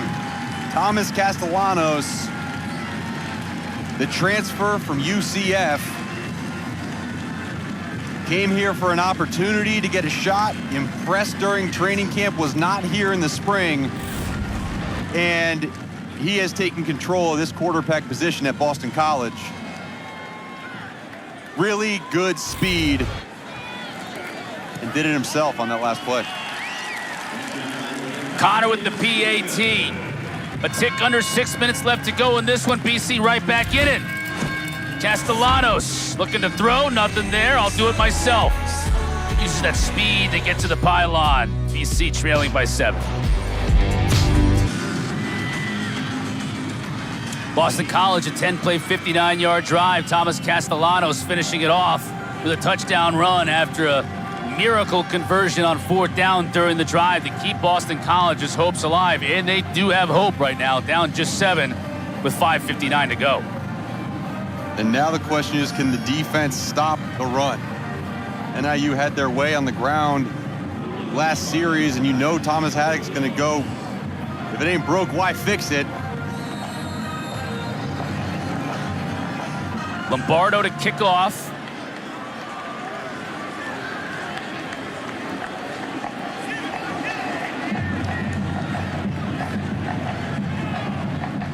We got Trayvon Rudolph. Deep for the Huskies. Is he going to get a chance to return it? He'll catch it in the end zone for the touchback. Castellanos took over for Emmett Moorhead in this game, and I don't think he's looking back. No, I don't think so. And you had this big pass in the back of the end zone to Lewis Bond, and then this. I mean, you know, this is stuff that obviously you don't teach, you can't teach, but this is his playmaking ability. Another connection with Lewis Bond on 4th down, and then he uses his legs, gets outside the defense, and takes it all the way in. Thomas Castellanos, in my eyes, has solidified himself as the quarterback of this team, at least for the rest of this game. I mean, you can't take a guy like that out, and those are going to be decisions that Steve Shimko has to make as next week progresses. But right now, it's about the defense. Can Jeff Hafley, a defensive guy, get his team to stop NIU? Oh, Lombardi is going to miss his receiver. They had a big play there. Rutkowitz was open on the rollout, and Rocky Lombardi just missed him. He knows it's my fault, yeah. I know, and those are the type of plays, that's when you put the wrinkle in, right? First down, we've been running this power game. Now let's do a play action boot off of it. And he had a wide open receiver. Boston College got lucky on that play. And it stops the clock with the incomplete pass. 2nd and 10. Now Lombardi from the gun. Hands it to Williams. Nothing. Well, to say this is a big 3rd down right here would be pretty much the biggest understatement of the day. 3rd and 10. Eagles with a great chance to get their defense off the field and get decent field position. And they won 1st and 2nd down. Really 1st down. Boston College won 1st down because of a drop. And so now it's 3rd down and long. Got the pass rushers in for Boston College. George Rooks, number 91, the transfer from Michigan on the inside, and Donovan Ezaraku the top of your screen right there. Let's see how much pressure BC brings. They'll bring 5. Lombardi throws. Is it intercepted? It is. No, the officials say it's incomplete. It looked like Jones may have picked it. The officials say incomplete. And now our referee, Billy Williams, is having a discussion down here at the 10-yard. We do have a flag down. It's obscured by some of the UNI players, but there's a flag on the far side. Right by the line of scrimmage, either holding or hands to the face. Don't want to speculate, but Elijah Jones got to come away with that interception. The ruling on the field is an incomplete pass. Personal foul. Roughing the passer. Number 6 of the defense. 15-yard penalty for previous spot. Automatic first down. And it's Donovan Ezaraku. That is a huge call in this game. On the left side of your screen.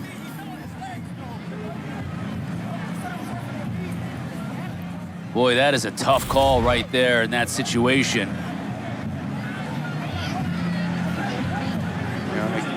At that point, you don't want to do anything. There's no reason to touch the quarterback or give him a little shove. And Rocky Lombardi, the 7th-year vet, right? The little vet fall. That was, as you described, a little shove. It was a little shove, but there's no reason for it either. Fresh set of downs. More adversity for Boston College. They got to overcome it. That's a good start. Rudolph dunked for a 2-yard loss by Jalen Blackwell. He's been in the backfield a lot today. That's a phenomenal play by Jalen Blackwell. He's lined up across from Chris Carter. We've talked about him, the big 6'7" tight end. Says, why is this guy out here split? Probably to block me. Sees the motion coming from behind the line of scrimmage and shoots his gap, makes a phenomenal play. Again, Boston College wins first down on defense. How do they respond? Can they get the ball back to their O with 4:40 left?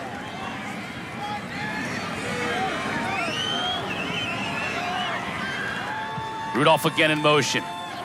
Lombardi the handoff to Williams. It'll force a 3rd and long again.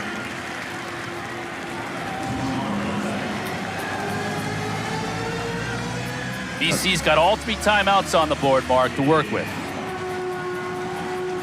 They've got all 3 timeouts. They have a quarterback that has a spark right now.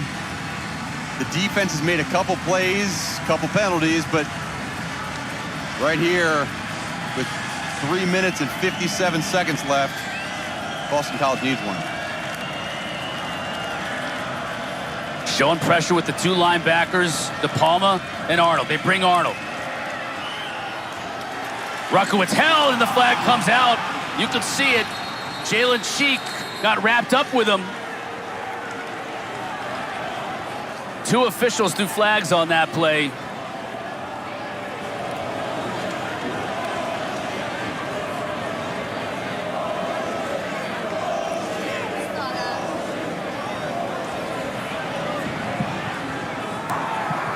Pass interference. Defense, number 10. The ball be placed in the spot of the foul. Automatic first down. Jalen Cheek.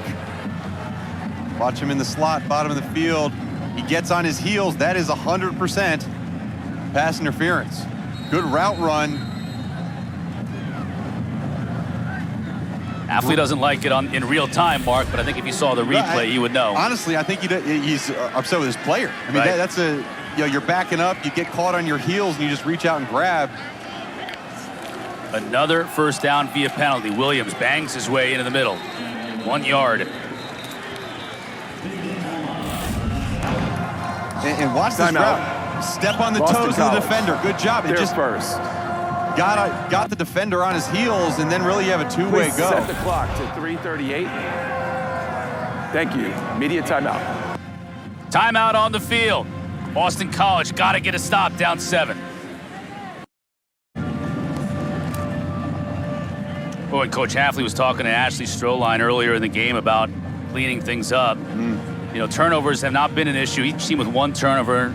The teams have scored off those turnovers, but the penalties have really killed them. Yeah, it's been huge. And the penalty yardage on top of that. You know, it's been 10 penalties for 93 yards. And 3 of those have been resulted in first downs for the opponent.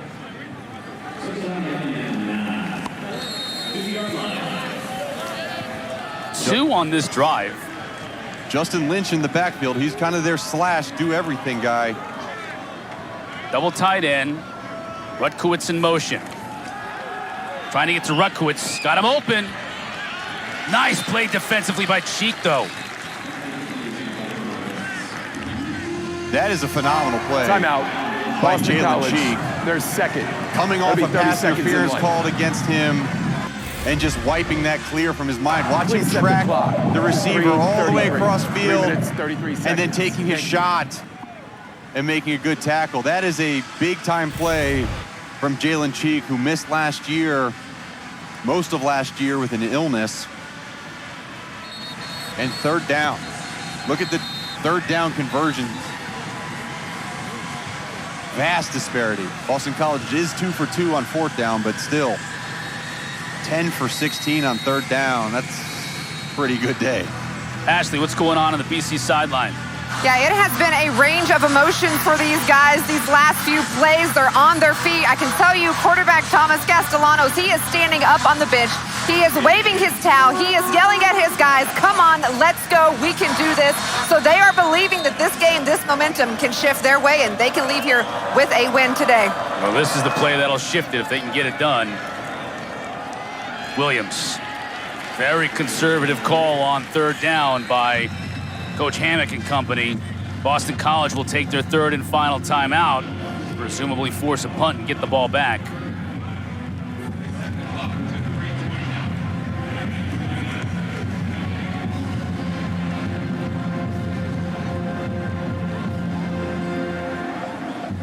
So the Huskies conservative on third down. Don't want to make a mistake here in the middle of the field. They want to force BC to go the length of the field in under 3.5 minutes to tie this game, or potentially go for the win with a 2-point conversion. Yeah, Thomas Haddock, he's thinking, man, last drive we could have had him stopped if it wasn't for a Houdini act by Castellanos on fourth down. Let's make BC prove that they can drive down the length of the field.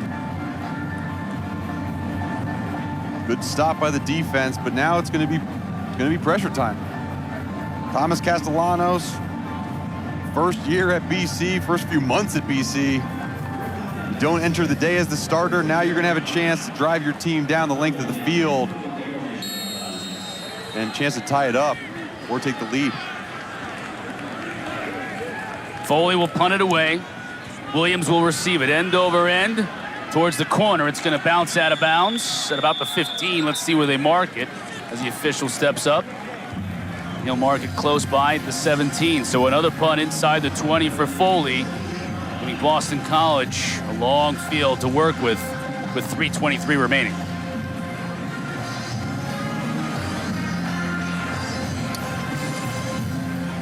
Castellanos back in the game at signal caller for the Eagles.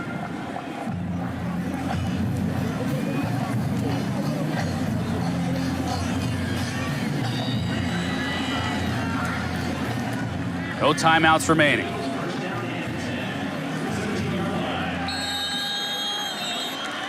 He'll start with Garwo in the backfield. O'Keefe in motion. Castellanos keeps it up the middle. Good gain on first down.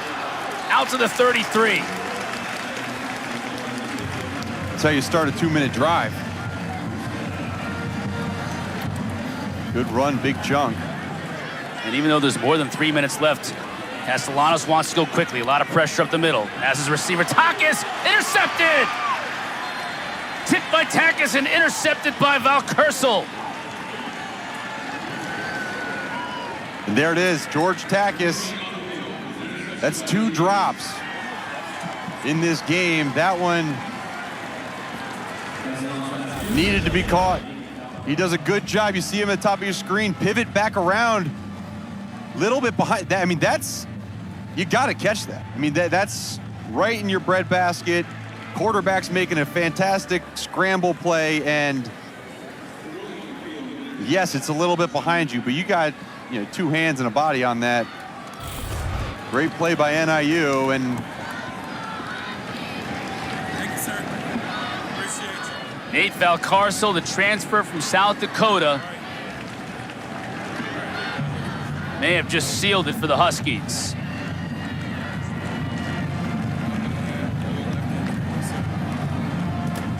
I'll give you a couple more looks at that pick. It's funny, I was getting ready to tell our producer, hey, great route by George Takis coming back to the quarterback, and then, you know, you just got to catch it at the top. And turnovers, penalties. First game back, you limit both of those and you have a good chance. NIU did that. Minimal penalties, minimal turnovers. Taking a look and see if that did hit the ground or not. I don't see it. I see his possession, and even if it hit the ground, Mark, I think he carried possession all the way through. There's ruled an interception on the field. Let's see where that ball goes. And from that angle, I mean, it's very difficult to tell. It would be I think it would be difficult to overturn it. This could be a good shot right here. Does that? With the black padding on his arms and everything, you can't get a good enough look in the shadow of that ball. It was ruled an interception on the field, so he does roll off it with the other hand. Look, right here, that right hand has the ball, and then when he comes up, the left hand has it. That might have moved. Boston College might be getting lucky here, and the defense for NIU is walking back out in the field. Wow, so replay official Jason Boykin is looking at it right now with our referee Billy Williams under the hood. And Boston College's offense is huddling up, and NIU's defense is huddling up. Wow. Game of inches, Chris. After review, it's been determined the defender did not have possession of the ball when it hit the ground. Therefore, it's an incomplete pass to the second down, Boston College. But we have had reprieves for both teams in this game, haven't we? Where you think it's going completely against you, and all of a sudden you get another opportunity, another chance for Castellanos and BC. Yeah, and honestly, right now, I'm going right back to George Takis on a quick route, high completion. Get his confidence up. He can be such a threat and a weapon for Castellanos going forward, but he needs to have that confidence. Garwo now split. Castellanos looks his way, hits him on the screen. Pickup of about 6.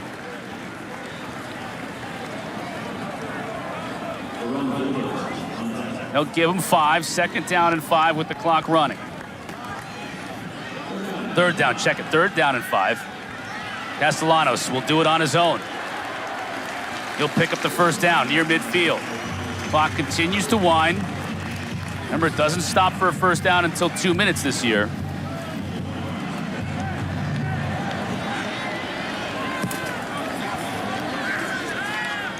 Castellanos continues to throw and show a lot of poise. That's O'Keefe. Makes the catch at the 30.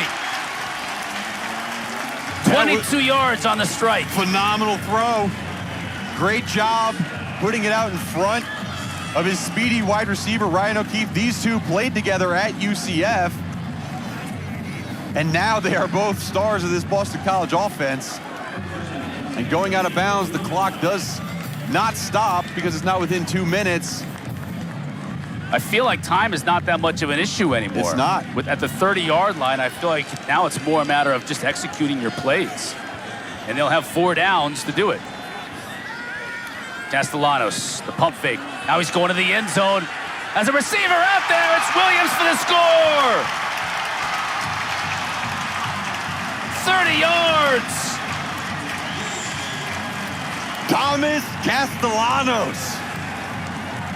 What a throw to Jaden Williams, who missed the last 6 games last year. He's back, and he has found his quarterback.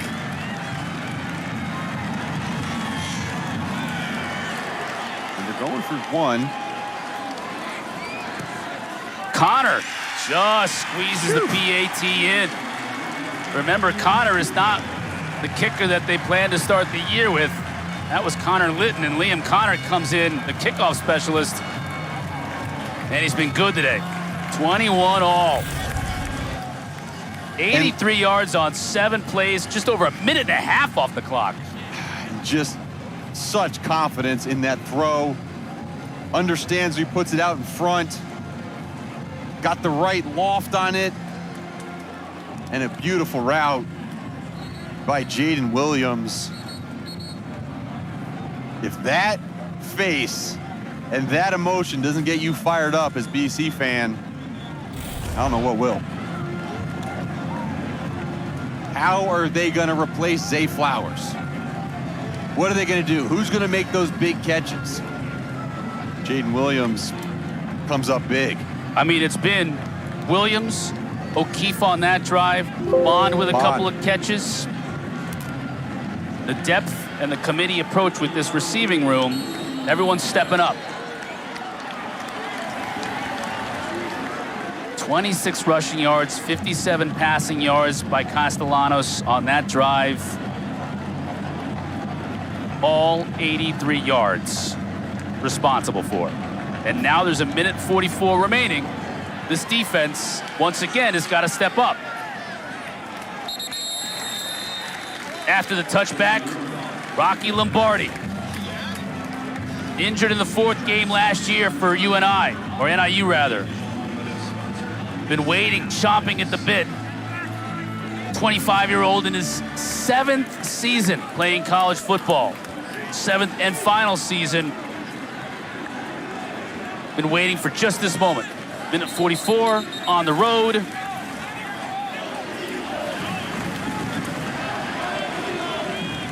And Thomas Haddock, if the last series was any signal, is he's not going to go crazy. He showed that he had confidence in his defense. We'll see here this first play. Look for a draw, a short screen play to start off this series. Lombardi to throw. Now the pocket collapses. He's on the run. Still looking downfield. Trying to get it to Williams. Threw it away as much as anything on that play. Safe play. Smart play by Lombardi. Knew that there was always the option of just pitching it out of bounds if you couldn't find anybody. A good job by Boston College's defense. Lockdown coverage on the back end.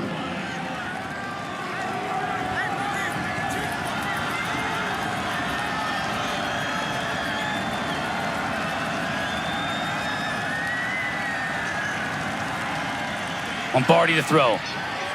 Almost intercepted and then almost caught on the bounce. Sheik was there initially. Goodness gracious. Almost picked. Jalen Sheik. And then it was almost caught on the rebound. I know, and a little bit behind the receiver. He almost caught that. I don't know when the ball hit the ground. Another great play by Jalen Sheik.